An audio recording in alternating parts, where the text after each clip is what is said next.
चलो good afternoon किंवा good evening म्हणू शकतो आपण. इव्हनिंगच म्हणावं लागेल, थोडंसं लेट झालेलं आता. तुमच्यापर्यंत कधी येतो हा व्हिडिओ बघू. तर सगळ्यात पहिले आपण अजेंडा बघून घेऊ आजच्या विकली टॉकचा, त्यानंतर बाकीच्या गप्पा मारता येईल. अजेंडा काय आहे बघा. सगळ्यात पहिले कोरोनाची सिच्युएशन औरंगाबादमध्ये, कारण काही मुलं म्हणतात इकडे यायचं आणि अजून काही गोष्टी मला एक्सप्लेन करायच्या आहे. त्यानंतर बँक प्रायव्हेटायझेशनच्या न्यूजबद्दल एखादा स्क्रीनशॉट आपण दाखवणार आहे. तो इथंच आहे बघा, हा स्क्रीनशॉट. ठीक आहे. शेड्यूल क्रॅकर बद्दल बोलणार आहे, ते खूप इम्पॉर्टंट राहील. त्याच्या आधी कधी डिस्कस नव्हतं केलं, बट काही एक्स स्टुडंट्सनी जे आता बँकेत सिलेक्ट झाले, आरबीआयमध्ये सिलेक्ट झाले, त्यांनी सांगितलंय, ते आपण डिस्कस करू.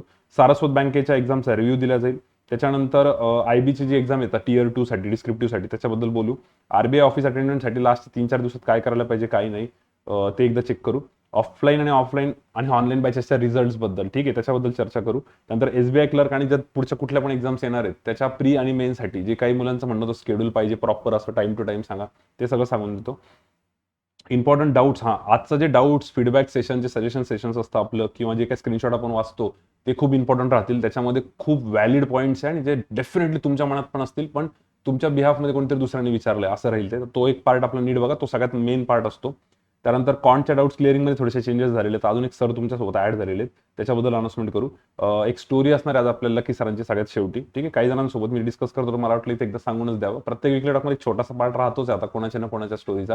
जसं मागच्या वेळेस गीता देवकरची होती, भरपूर ललित काळेची एकदा होऊन गेली होती. तर तसं एक छोटंसं ते एक एक्झाम्पल फक्त तुम्हाला सांगतो मी, आणि तुम्हाला लक्षात येऊन जाईल. आणि बाकी आपले व्हिडिओ पिक्स जे असतील याच्याशी रिलेटेड, जे तुम्ही मला पाठवलेले, ते सगळे टेलिग्राम चॅनलवरती या व्हिडिओच्या खाली येऊन जातील. थोडं उशीर येतील, रात्री 9-10 वाजता, पण येऊन जातील. ठीक आहे. सो अजेंडा मी पहिले आपण याच्यापासूनच चालू करू. कोरोनाची जी सिच्युएशन आहे औरंगाबादची, ठीक आहे सर, तिथून स्टार्ट होईल. बट त्याच्या अगोदर फक्त माझी एक रिक्वेस्ट आहे की आजच्या विकली टॉकमध्ये जे पण पार्ट कव्हर होईल पुढे, त्याच्यामध्ये तुम्ही जे जे पॉईंट्स तुम्हाला इम्पॉर्टंट वाटताय ना, मुजीब तसं करायचं बघा. भरपूर वेळेस मुजीबनी सांगितलं होतं की मी एकदा मागे काही सेशन्स ना, काही विकली टॉक लाईव्ह घेतले होते, पण मुजीबचं म्हणत होतं सर लाईव्हमध्ये आम्हाला पॉईंट्स नोट नाही करता येत, आम्ही रेकॉर्डेडमध्ये खूप चांगलं करता येतं. तर मला असं वाटतं जसं मुजीबनी केलं तसं सगळ्यांनी करा. तुम्ही फक्त आता हा विकली टॉक जो पण तुम्ही ऐकणार आहे, बघणार आहे, ठीक आहे, ते नुसतं बघण्यापेक्षा एक मोबाईल, सॉरी, एक नोटबुक आणि एक पेन हातात घेऊन ठेवा. आणि तुम्हाला जे जे पॉईंट्स वाटले ना, 2 पॉईंट्स, 3 पॉईंट, 4 पॉईंट, जो जो मुद्दा तुम्हाला वाटतोय की मला हा इम्प्लिमेंट करायचा आहे, तो कृपा करून लिहून ठेवा. ते ऐकण्याच्या वेळेस आपल्याला वाटतं आपण असं करू तसं करू, पण नंतर विसरून जातो. तर प्लीज तेवढं नोट डाऊन करा.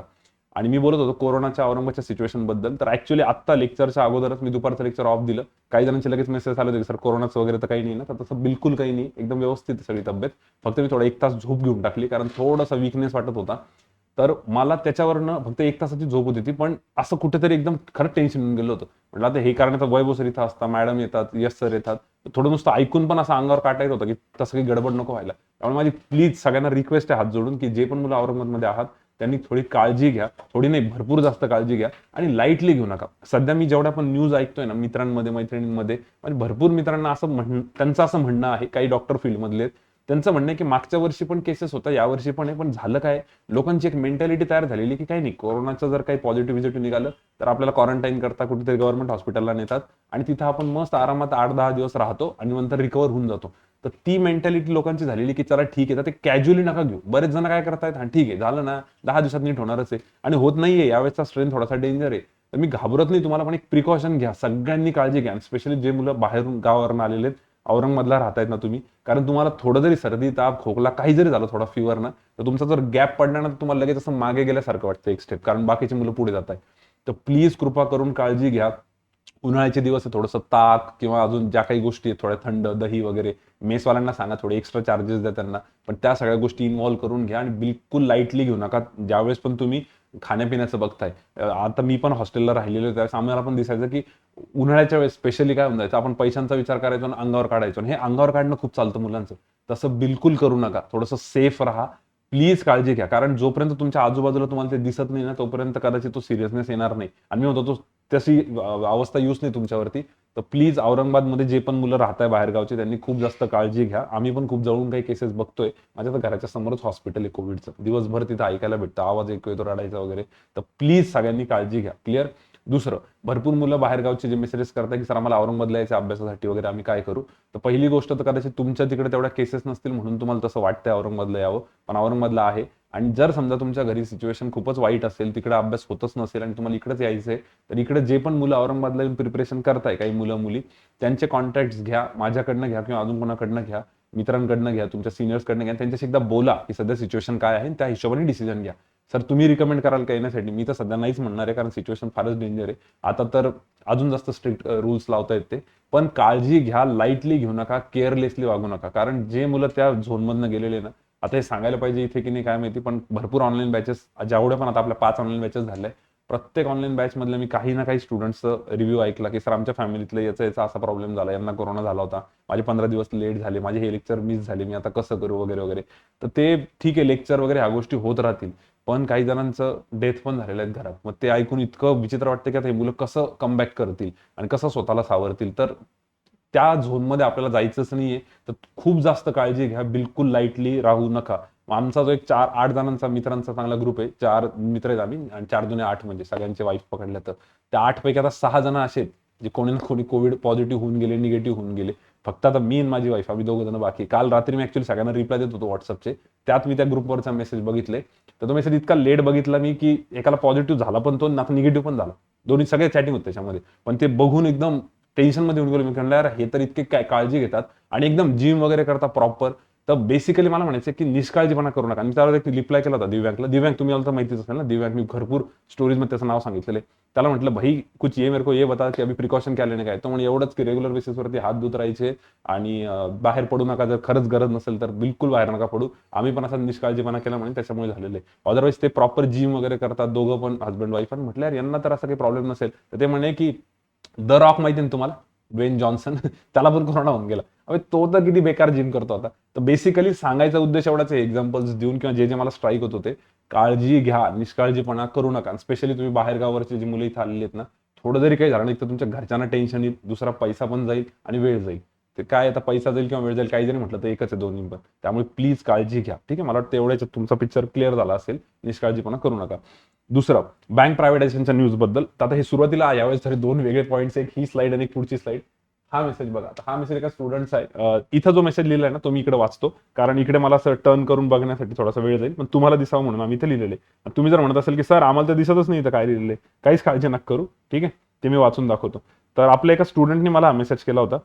हॅलो सर, इथं जे लिहिलं ते वाचतो मी. या प्रायव्हेटायझेशनच्या न्यूज खूप डिस्टर्बिंग आहेत सर. या सगळ्या न्यूजमुळे आमच्या आम्हा स्टुडंट्सला टेन्शन येऊन जातं. खरंच जर प्रायव्हेटायझेशन झालं तर आमच्या करिअरचं कसं होईल सर? प्लीज काही स्टेप्स घ्या. बापरे, आय नो या सगळ्या गोष्टींना वेळ आहे, बट स्टील सर टेन्शन येऊनच जातं वगैरे वगैरे. ठीक आहे. आणि माझा जो रिप्लाय त्याच्यावरती हा रिप्लाय आहे की ignore, we don't have any other alternative. लेक्चरमध्ये विषय काढा, मी थोडंसं बोलतो किंवा विकली टॉकमध्ये बोलतो. तर लेक्चरमध्ये 3 विषयाने काढला, तर मग मला वाटलं चला तर विकली टॉकमध्ये सांगावं. तर हे बघा, ही गोष्ट एकदम खरी आहे. मान्य करतो मी की ह्या सगळ्या अशा गोष्टी चालू आहे. खरी म्हणजे कोणती गोष्ट? या सगळ्या गोष्टींच्या न्यूज तुम्हाला ऐकायला भेटताय, तुम्ही डिस्टर्ब होतायत वगैरे वगैरे वगैरे. पण मला वाटतं हेच त्याच्यावर एक उत्तर आहे जे मी रिप्लाय दिला होता की ignore, we don't have any other alternative. कारण आपल्याकडे दुसरं काही ऑप्शन पण नाही ना. मला सांगा, ह्या गोष्टी याच्या अगोदर पण आपण ऐकायला भेटत होत्या, आता थोड्याशा जास्त ऐकायला भेटताय. बट ऍट दिस मोमेंट तुमच्याकडे असं काही बेटर सोल्युशन आहे का की हा हे बँकेचं थोडं प्रायव्हेटायझेशनचं संकट दिसतंय आम्हाला, तर जाऊ द्या, बँकिंगपेक्षा ना आमच्याकडे हे एक बेटर ऑप्शन आहे, हा एक गव्हर्नमेंट जॉब बेटर आहे. जर तसं काही ऑप्शन असेल तर लगेच चालू करा अभ्यास, काहीच प्रॉब्लेम नाही. आणि तसं जर ऑप्शन नाहीये तर चुपचाप हा विचार कमी करा, या अभ्यासाला लागा. कारण याच्या साईडलाच मी मला हा एक आपली वैशाली म्हणून, एक वैशाली इंगळे म्हणून एक स्टुडंट आहे, फर्स्ट ऑनलाईन बॅचची स्टुडंट आहे. ऍक्च्युली ती फर्स्ट ऑनलाईन बॅच आपली कधी चालू झाली सर? ऑगस्टमध्ये चालू झाली ना. तर ऑगस्टच्या अगोदरपासून ती फॉलो करत होती. ती त्यावेळेस क्लासची स्टुडंट नव्हती, पण आपण हेल्प तर करतो सगळ्यांना, भले नॉन एस असो. नंतर तिने ऑनलाईन बॅच जॉईन केली. तर तिने तेच सांगितलेलं आहे आणि ते नेमकं मी वाचत असताना हा एक स्क्रीनशॉट होता, हे पण मेसेजेस होते. मग म्हटलं अरे दोन्ही कनेक्ट करू शकतो आपण. आता एका साईडला तुम्ही कंप्लेंट करू शकता आणि दुसऱ्या साईडला काय करू शकता? दुसऱ्या साईडला फक्त हा स्क्रीनशॉट एकदा वाचा, मग मी या दोन्ही पॉईंटला परत कनेक्ट करतो. तर तिचा मेसेज आहे हा सगळा. Thank you so much sir for your every time support. जे जे लिहिले तुम्ही फटाफट वाचतो. ठीक आहे. सुरुवातीला मी क्लासचे स्टुडंट नसताना मग तुम्ही खूप जास्त हेल्प केली. नंतर मग मी ऑनलाईन बॅच जॉईन केली. नंतर क्लास जॉईन केल्यानंतर बऱ्याच कॉन्सेप्ट क्लिअर झाल्या. फातिमा मॅडमनी, यस सरांनी पण भरपूर जास्त सपोर्ट केला. आता मेन मुद्दे काय बघा. कदाचित लॉकडाऊनचा पिरियड पण टाइमपासमध्ये गेला असता, बट SSAच्या लाईव्ह सेशनचा ग्रुप नसता तर. ठीक आहे, हे नीट आहे का? आता ह्याच्यातनं काय शिकण्यासारखं? आता एका साईडला तुम्ही कंप्लेंट करताय की प्रायव्हेटायझेशन आहे, लॉकडाऊन आहे वगैरे, आणि दुसऱ्या साईडला बघा, या मुलीचे 2 रिझल्ट आलेले. हिचं म्हणणं आहे की तो जर क्लासचा लाईव्ह सेशनचा ग्रुप नसता तर माझाही वेळ गेला असता. तुम्ही खरंच पूर्ण SSA टीमला खूप खूप थँक्स. ओके, हां, तुम्ही सगळ्यांनी तुम्ही तुम्ही सगळ्यांनी काहीच विचार न करता कोणता पण स्टुडंट असो क्लासचा असो किंवा नसो त्याला ग्रुपमध्ये ऍड केलं आणि वेळोवेळी गाईड केलं. या 2 गोष्टींमुळे आज माझे 2 रिझल्ट आलेले आहेत. ओके, या गोष्टींमुळे माझे आज 2 रिझल्ट आलेले. लाईव्ह सेशनचा खूप फायदा झाला सर. मी डे 1 पासून लाईव्ह सेशनला प्रेझेंट होते. मी डे 1 पासून, हे बघा, मी डे 1 पासून लाईव्ह सेशनला प्रेझेंट होते आणि फक्त त्यामुळेच माझी कमर्शियल, इकडे वाचतो मी, मला थोडंसं मान हे करावं लागते, कमर्शियलची भीती निघाली. आधी मी वर्ड प्रॉब्लेम डायरेक्ट स्किप करायचे, बट नंतर कितीही टफ वर्ड प्रॉब्लेम असला तर ऍटलीस्ट त्याला अटेम्प्ट करायची. आणि तसंच मग इंग्लिशलाही मॅडमनी फॉलो केलं. लॉजिकचं या सरांच्या लाईव्ह सेशनमुळे खूप फायदा झाला वगैरे त्यांनी लिहिलेले. तिथे माझी खूप जास्त इम्प्रुव्हमेंट झाली. माझी ही 4थी मेन एक्झाम होती. चौथी नाही, 14वी 14th मेन एक्झाम होती आणि 13 रिझल्ट नाही आले. पण मी तुम्ही सांगितल्याप्रमाणे काही गोष्टी लक्षात ठेवल्या आणि सगळ्यात इम्पॉर्टंट म्हणजे मेन्सला पेपर देताना एक क्वेश्चन घेतला की तो प्रॉपरली सॉल्व्ह करायचा, अर्धवट सोडायचा नाही, हे मी लक्षात ठेवलं. त्याच्यामुळे खरंच RRB PO आणि RRB असिस्टंट दोन्ही मध्ये भरपूर अटेम्प्ट झाले माझे. ठीक आहे. आणि ग्रुप डिस्कशनमुळे GK खूप छान झालं. ग्रुप डिस्कशन करा म्हटलं होतं.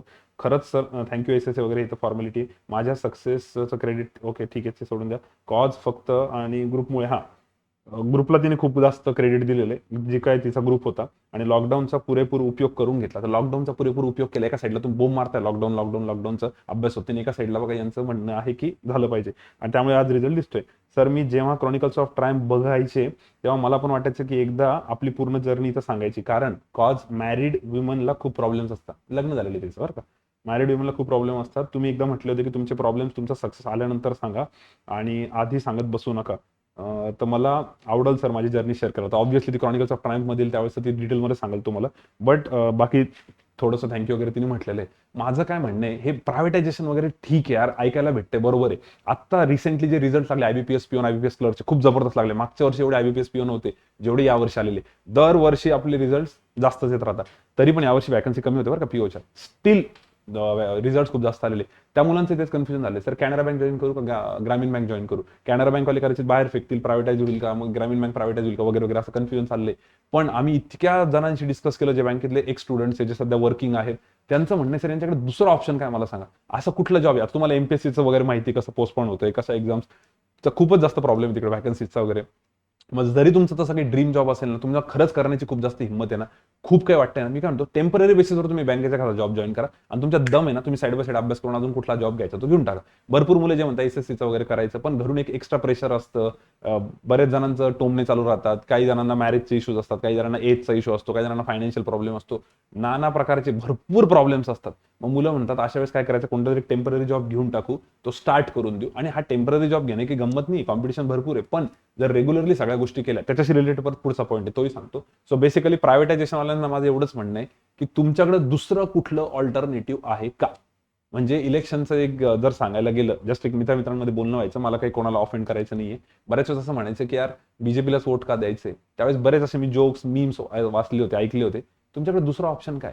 BJPला नाही करायचं म्हटल्यानंतर सगळ्यांना राहुल गांधीचा चेहरा दिसायचा, मग त्या म्हणायचं नाही यार चुपचाप BJPला वोट करू. तिथं ऑप्शन असायचं काही. तुमच्याकडे दुसरा ऑप्शन काय, तुम्ही प्रायव्हेटायझेशनचं म्हणता ना, दुसरा ऑप्शन काय, दुसरा असा कुठला जॉब आहे का आणि त्याला तितका कमी वेळात तो भेटणार आहे का, नाही ना. मग माझं म्हणणं आहे की आता आपण याच्यात उतरलोच ना, तर बाकीच्या गोष्टी सोडून द्या, पुढचा जास्त विचार नका करू. सध्या present situation week by week day by day आपण आपला अभ्यास चालू करू. ठीक आहे. सो हे क्लिअर. तर हा या स्क्रीनशॉट मधनं तिने काय लिहिलंय त्याच्यामध्ये बघा की मी डे 1 पासनं लाईव्ह सेशनला प्रेझेंट होते. टेलिग्रामचं जे लाईव्ह सेशन होतं, टेलिग्रामच्या लाईव्ह सेशन बद्दल सगळ्यात शेवटी मी तुम्हाला सांगतो होतं कसं करायचं काय करायचं त्याच्याबद्दल परत, कारण भरपूर मुलं अननेसेसरी मला मेसेज करता. मला मेसेज करू नका, मी ऍडमिन नाही त्याचा आता. ठीक आहे. अजिंक्य सर ऍडमिन, चला आत्ताच बोलून द्या होतं. टेलिग्राम लाईव्ह सेशनला ज्यांना पण ऍड व्हायचं ना, त्यांनी इथे खाली डिस्क्रिप्शन मध्ये तुम्हाला नंबर दिसत असतील, तर दोन्ही नंबरवरती नाही करायचं, फक्त आणि फक्त 95चा नंबर. 95चा नंबर आहे बघा, 95चा. बरेच जण 84च्या नंबरवर करता, बरेच जण अनिल सरांना करता, काही जण वैभव सरांना करता.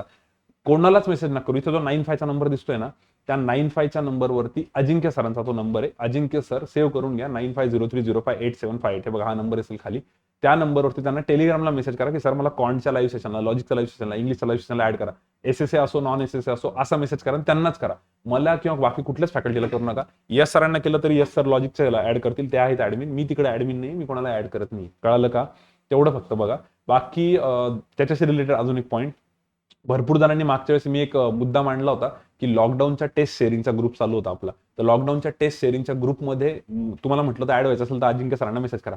सगळ्या ग्रुपचे ऍडमिन अजिंक्य सर आहे. First online batch, second online batch, third, fourth, fifth, त्यांचा quant, logic, English, descriptive sessions किंवा lockdown sharing group, English learners club, कॉन्टचे एवढे ग्रुप्स आहेत, जेवढे पण ग्रुप्स आहेत 15-20 ग्रुपचे ऍडमिन आहेत ते, तर तुम्ही त्यांना कोणत्याही ग्रुपसाठी ऍड करायला नका सांगत जाऊ. कारण भरपूर नवीन स्टुडंट ते म्हटले की लॉकडाऊन टेस्ट शेअरिंगच्या ग्रुपमध्ये आम्हाला ऍड करा. अरे तुमचं काय काम आहे तिथे, तुम्हाला काही कळणार तरी तिथे काय चालू आहे. ज्यांची बॅच चालू आहे ना त्यांनी बॅच कंप्लीट करून घ्या. ज्यांची प्रीची एक्झाम झाली, जे मेन्ससाठी प्रिपेअर करताय किंवा ज्यांनी भरपूर एक्झाम दिलेले आहेत त्यांनी त्या ग्रुपमध्ये जा. तुम्हाला तुमचे स्कोरिंग कळल. ते मी सगळं पुढे बोलणार आहे, ऍक्च्युअली पुढे काही स्क्रीनशॉट आहे. बाकीच्या रिकामं तोंड नका मारू तिथे यार प्लीज. कारण त्याच्याने काय होऊन जाईल माहिती का, तुम्हाला डिप्रेशन येऊन जाईल की अरे ह्या पोरांच्या 90% येऊ लागला, माझे तर 40 मार्क पण येत नाही. तुम्हाला कोणी सांगितलं त्याच्यामध्ये ऍड व्हायला. तुमची अजून तेवढी लेवल नाही झालेली, तुम्ही अजून त्या स्टेजपर्यंत नाही पोहोचले. हळूहळू तुम्ही तिथपर्यंत जाणार ना. तुमची लेवल किंवा तुमची लायकी नाही काढत आहे मी, पण ती एक पार्ट असतो, तो एक हळूहळू स्टेप बाय स्टेप आपण तिथे जाणार आहे. ती त्या मुलांची फायनल स्टेज आहे म्हणून त्यांना तिथे टाकलेले. तुम्ही नका जाऊ रे तिथे. मागच्या वेळेस मला सर म्हणे, सर इथं ऑनलाईन बॅचचे पोर आहेत म्हणे, हे या बॅचमध्ये काय करणार आहे.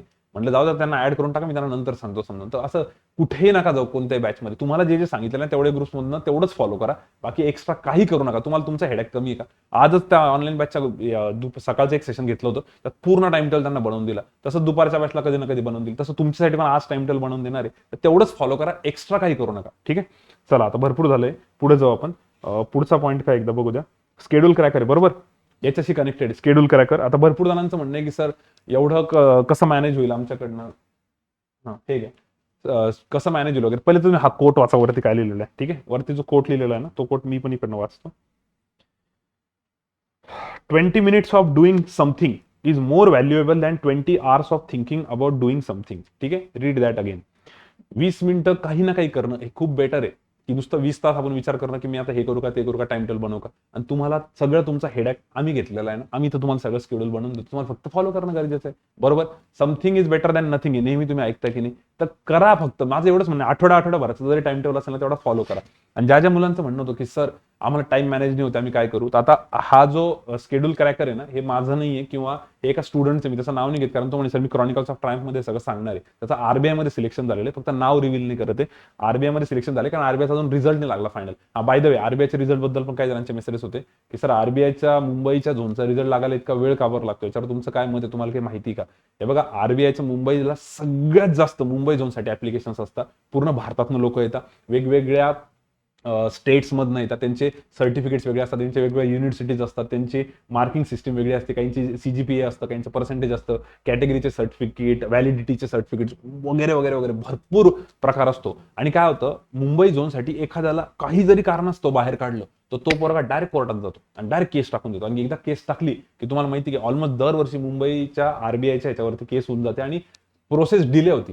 आरबीआयकडे सगळे राईट्स आहे, आरबीआय जिंकतं ते, पण काय मुलं एक चान्स घेऊन बघतात की बाबा चला आम्ही इतक्या सहज आरबीआय कसं सोडणार, तर मग ते केस टाकून देतात. तर मग त्याच्यामुळे आरबीआयचं दरवेळेस लेट होतं. तर यावर्षी आरबीआयने काय केलेलं आहे, एकूण एक गोष्टी, एकूण एक नाव असं ते चेक करताय, काहीच रिस्क नाही घेते आणि सगळ्यांना वेळ देत आहे. तुमच्याकडे सर्टिफिकेट नाही ना, त्यांना लगेच बाहेर नाही काढत. हा बाबा चल घ्या, 15 दिवस घेऊन टाका, 15 मार्च पर्यंत घ्या, चला 31 मार्च पर्यंत घ्या. त्यांना वेळ देत आहे. ठीक आहे, आम्ही ही प्रोसेस 2 महिना लेट करू असं त्यांचं म्हणणं आहे, बट आम्ही सगळ्या गोष्टी तंतोतंत व्यवस्थित प्रॉपर फॉलो करूनच मुलांना सिलेक्ट करू आणि रिजेक्ट करू. असं नको व्हायला उद्या एखाद्याला रिजेक्ट केलं, त्यांनी टाकली केस की चालली 6 महिने केस आणि सगळ्यांची हे होऊन जाते पुढे. कारण की एक ऑडिओ ऐकला होता जो की आरबीआय वाल्यांना त्यांनी कॉल केला होता, तो व्हायरल झाला होता भरपूर, माझ्यापर्यंत पण आला होता. त्यात त्यांनी तेच सांगितलं होतं की आम्हाला एम्प्लॉईजची खूप गरज आहे, इथं खूप जास्त मॅन पॉवर पाहिजे, आम्हाला तर अजून एखादी ऍडव्हर्टाइजमेंट काढायची लवकर, पण चालेल हेच कंप्लीट नाही होऊ लागले. तर हे कंप्लीट होण्यासाठी आम्हाला थोडा वेळ द्या, कारण की मुलं डायरेक्ट कोर्टात जातात, केस टाकतात म्हणून, काही जरी येडावाकडं झालं तर. आणि मी परत बोलते की बाहेरचे पण भरपूर स्टुडंट असतात, काहींचा मराठीचा प्रॉब्लेम असतो. इनफॅक्ट आरबीआय मध्ये मराठीची जी लँग्वेज प्रोफिशियन्सी टेस्ट असते, तुमची मराठी चेक होती, तुम्हाला लिहिता वाचता बोलता येते का. यू वोंट बिलीव्ह, बिहारमध्ये मराठीचे क्लासेस घेतले जातात. मराठी कसं बोलायचं, मराठी कसं लिहायचं, मराठी कसं वाचायचं, याचे क्लासेस घेतात. म्हणजे जसे आरबीआयचे नोटिफिकेशन आले ना, पोरं क्वांट इंग्लिश हे तर करतात, मराठी विषयाचा एक सब्जेक्ट लावतात तिथं लोक मराठी शिकवतात त्यांना. काही वेगळी गोष्ट नाही त्यांच्यासाठी, ते मराठी शिकतात आणि ती इकडं, कारण त्यांना एवढं आरबीआय मध्ये यायचं असतं मुंबईच्या रिजन, कारण एवढा फायदा आहे तिथे. मग तुम्ही विचार करा केवढी हाय प्रोफाईल जॉब येतो किंवा किती लोक त्यासाठी डिमांड करतात. सो बेसिकली विचार करा, एवढे मराठीचे क्लासेस लावून त्या पोरांना जर उद्या काढून टाकलं काही कारण असतो, काही सर्टिफिकेटसाठी, तर ते पोरं काय सोडणार आहे का, तर ते जाणार आहे ना कोर्टामध्ये. त्याच्यामुळे त्याला थोडासा वेळ लागतो आणि अजून बाकीच्या काही गोष्टी असतील. सो बेसिकली कळालं, तो एक मुद्दा मला कोणतरी विचारला होता, तो स्क्रीनशॉट मध्ये असेल पण मी तो आधीच एक्सप्लेन केला. हा, ते स्केड्यूल क्रॅकर बघा, तुम्हाला जे पण शेड्यूल दिलेलं आहे ना, शक्यतो तुम्ही तुम्हाला पुढे बनवून देतो किंवा तुम्ही तुमचं बनवलं असेल किंवा तुमच्या एखाद्या सिनियरनी सांगितलं असेल किंवा तुमच्या ग्रुप मेंबर्सनी बनवलं असेल किंवा तुमच्या XYZ कोणते पण सर असतील त्यांनी बनवलं असतील, ठीक आहे, SSA असो किंवा नॉन SSA असो, काही प्रॉब्लेम नाही. तर तुमचं जे पण शेड्यूल बनवलेलं आहे ना, भरपूर मुलं कंप्लेंट करतात सर एवढं फॉलो होत नाही. तुम्ही नुसतं हातावर हात ठेवून बसले तर फॉलो होणार नाही. एक कोट आहे बघा, आता मला एक्झॅक्ट नाही आठवते, पण जगातला जो सगळ्यात बिझी माणूस असतो ना, त्याच्याकडे सगळ्यात जास्त वेळ असतो. तुम्ही एक सर्च मारून बघा फक्त, की वर्ल्ड मधला सगळ्यात बिझी पर्सन आणि त्याच्याकडे सगळ्यात जास्त वेळ असतो. कारण त्याच्या सगळ्या गोष्टी इतक्या प्रॉपर ठरलेल्या असतात की तो सांगू शकतो कधी पण की हा या वेळेला मी इथे फ्री आहे म्हणून.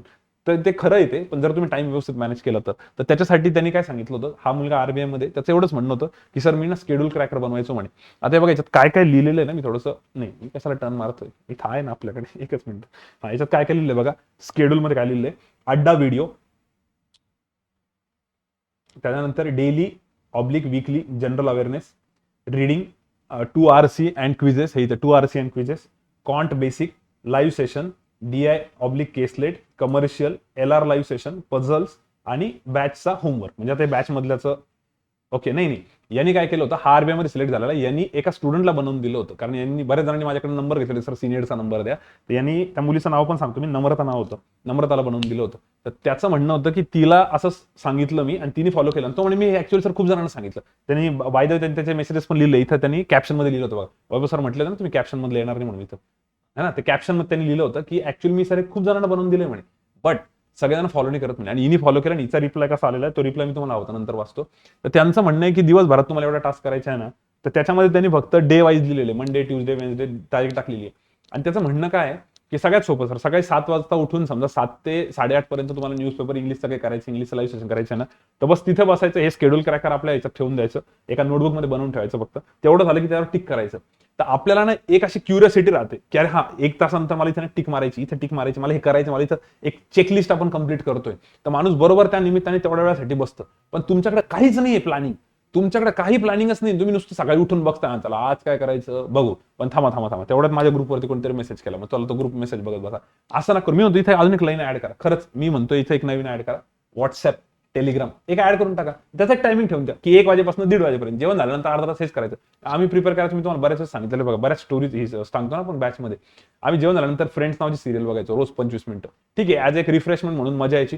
पण मग कडक टाइम टेबल असायचा, सकाळी 10 ते 12 इंग्लिशची वोकॅब, म्हणजे वोकॅब न्यूजपेपर आणि ते जे काय वर्ड्स बनवलेले होते, 1200-1300 वर्ड्स बनले होते माझ्याकडे ज्यावेळेस मी प्रिपेअर करायचो. प्रत्येक आर्टिकल वाचलं की आपण 10-15 वर्ड्स काढायचो. आणि अशी कॉम्पिटिशन नव्हती की कोण वर्ड्स जास्त काढतं, ज्याला जे वर्ड्स नाही येते ते काढायचे. माझे मित्र 6-7 वर्ड्स काढायचे, कारण त्यांची इंग्लिश चांगली होती, माझे निघायचे चांगले 20-25 कधी कधी. ठीक आहे ना बाबा, आता नाही येत तर नाही येत. म्हणजे नर्ड्स नावाचा एक वर्ड असतो बरं का. आता इंडिया आणि साऊथ आफ्रिकेची मॅच चालू होती आणि कॅलिसनी 100 करताना असा एक काय ते कव्हर्सला नुसता त्यांनी असा बॉल ढकलला होता, तिथे त्यांनी नर्ड्स असा शब्द वापरला होता. तर मला ना तिथे ते शब्द लक्षात राहतात, ते क्रिकेटशी जरी रिलेटेड असले तर. किंवा मी बऱ्याच आता ऑनलाईन बॅचमध्ये सांगितलं होतं पे ऑफचा मिनिंग काय, की शरद पवारांनी, गोपीनाथ मुंडेंना आणि शरद पवार हे दोघं जण MCAचं इलेक्शन, महाराष्ट्र मुंबई क्रिकेट असोसिएशनचं इलेक्शन लढत होते, त्यावेळेस पे ऑफ शब्द वापरला होता. किंवा इशांत शर्मासाठी लँकी वर्ड वापरला होता, LANKY. तो माझ्या बुकमध्ये मी सगळं टॉपला लिहून ठेवला होता. तर मला अजूनही ते आठवतंय. त्यामुळे तुम्ही पण जे काय वोकॅब लिहिता तुमच्या, त्याला रिवाईज करा. आमचं ठरलेलं असायचं की 10 ते 12 2 तास वोकॅब रिवाईज करायची. मी तरी करायचो, बाकीचे माझे मित्र तिथं मॅथ्सचं करायचं काहीतरी, मी समजा इंग्लिश करायचो. असं मी ठरवून घेतलेलं असायचं. तर माझं म्हणणं की टाइम टेबल ठरवा, खरंच फॉलो करा. हे असं लिहून ठेवलं तरी चालेल, त्याच्यावर फक्त टिक करायचं तुम्हाला. तर तो एक इंटरेस्ट आहे. ह्याच्याने काय होईल माहिती का, तुमच्या डोक्यात बाकीच्या दुनियाभरचे विचार येणार नाही. कारण तुम्हाला ठरलेलं आहे की यार 10 ते 12 मला एवढंच करायचंय, मग बाकीचे विचार येणारच नाही ना. व्हॉट्सअप बघायचे, त्याला 1 तास वेगळा ठेवा, 1 तास जास्त झाला, अर्धा तास वेगळा ठेवा, 15 मिनिट वेगळा ठेवा. टेलिग्रामचं वेगळं बघा. मी म्हणतो तुम्ही युट्यूबचे व्हिडिओ बघता, तुम्ही आता हा वीकली टॉक बघताय ना, बरोबर, याच्यासाठी पण टाइम ठरवून घ्या. इतकाच वेळ बघायचं नाही, तर तुम्हाला माहिती आहे की हे कसं काम करतंय, हे भयंकर असतं बरं का, की इतकं बेकार आहे हे गुगल विगल युट्यूब पण तुम्हाला कंटिन्यू त्याच टाईपचे व्हिडिओ दाखवतो. तुम्ही एकदा मोटिवेशनल व्हिडिओ बघायला लागले, तुम्हाला सगळे मोटिवेशनल व्हिडिओ दाखवतील. एकदा क्रिकेट बघायला लागले, क्रिकेटचे व्हिडिओ दाखवतील. आणि आपण त्याला खूप जास्त ऍडिक्ट होऊन जातो. या सगळ्या गोष्टींसाठी स्पेशल टायमिंग ठेवा, तसा फॉलो करा. ठीक आहे, आता आपण तेवढे मोठे आहे की आपण या गोष्टींना थोडंसं प्रॅक्टिकली समजून पण घेऊ शकतो. लहान मुलांसारखं नाही आहे की डोक्यात घुसत नाही म्हणून. आणि त्याच्यात पण कसं आहे, फॉलो तर करताच आहे तुम्ही, पण थोडंसं त्याला डिसिप्लिननी करा. आणि थोडं सिन्सिअरिटी ठेवायच्या म्हणजे की नाही सर मला इथे इतकं, ज्यांनी डिसिप्लिन आणणार, कारण मेहनत खूप जण करताय पण असं कॅरीड अवे खूप होऊन जातात. आणि मग काही गोष्टी तुमच्या दिवसभरात कंप्लीट नाही झाल्या की रात्री तुम्हाला एक्स्ट्रा जागरण करावं लागतं, आणि रात्री जागरण केलं मग पुढचा दिवस खराब जातो, मग परत तब्येत खराब होणं, मग हे सगळी सायकल डिस्टर्ब होऊन जाईल. तर प्लीज याला कन्सिस्टंटली करा. मागे खूप दिवसापूर्वी मी विराट कोहलीचं एक आर्टिकल शेअर केलं होतं क्लासमध्ये असताना. जर ते मला भेटलं ना, आज वीकली टॉकमध्ये टाकून दिलं मी. त्याच्यात त्यांनी काय सांगितलं होतं एक फुटबॉलचा प्लेअर आहे बघा केन म्हणून, ठीक आहे, इंग्लंडचा प्लेअर तो जबरदस्त एकदम, आय गेस इंग्लंडचा कॅप्टन पण वाटतं तो सध्या, रुनीच्या नंतर झाला होता. आणि भरपूर तो म्हणे मी एकदम मोठ्या मोठ्या जे पण ऍथलीट्स आहेत म्हणे त्यांच्यासोबत डिस्कशन केलंय, तर सगळेजण म्हटले की ना इतकं बोरिंग असतं म्हणे हे, तीच गोष्ट करावं लागतं, एखाद्या क्रिकेटरला तेच करावं लागतं, एखाद्या फुटबॉलरला तेच करावं लागतं, बॅडमिंटनला तेच करावं लागतं, दररोज जाऊन तेवढंच करा.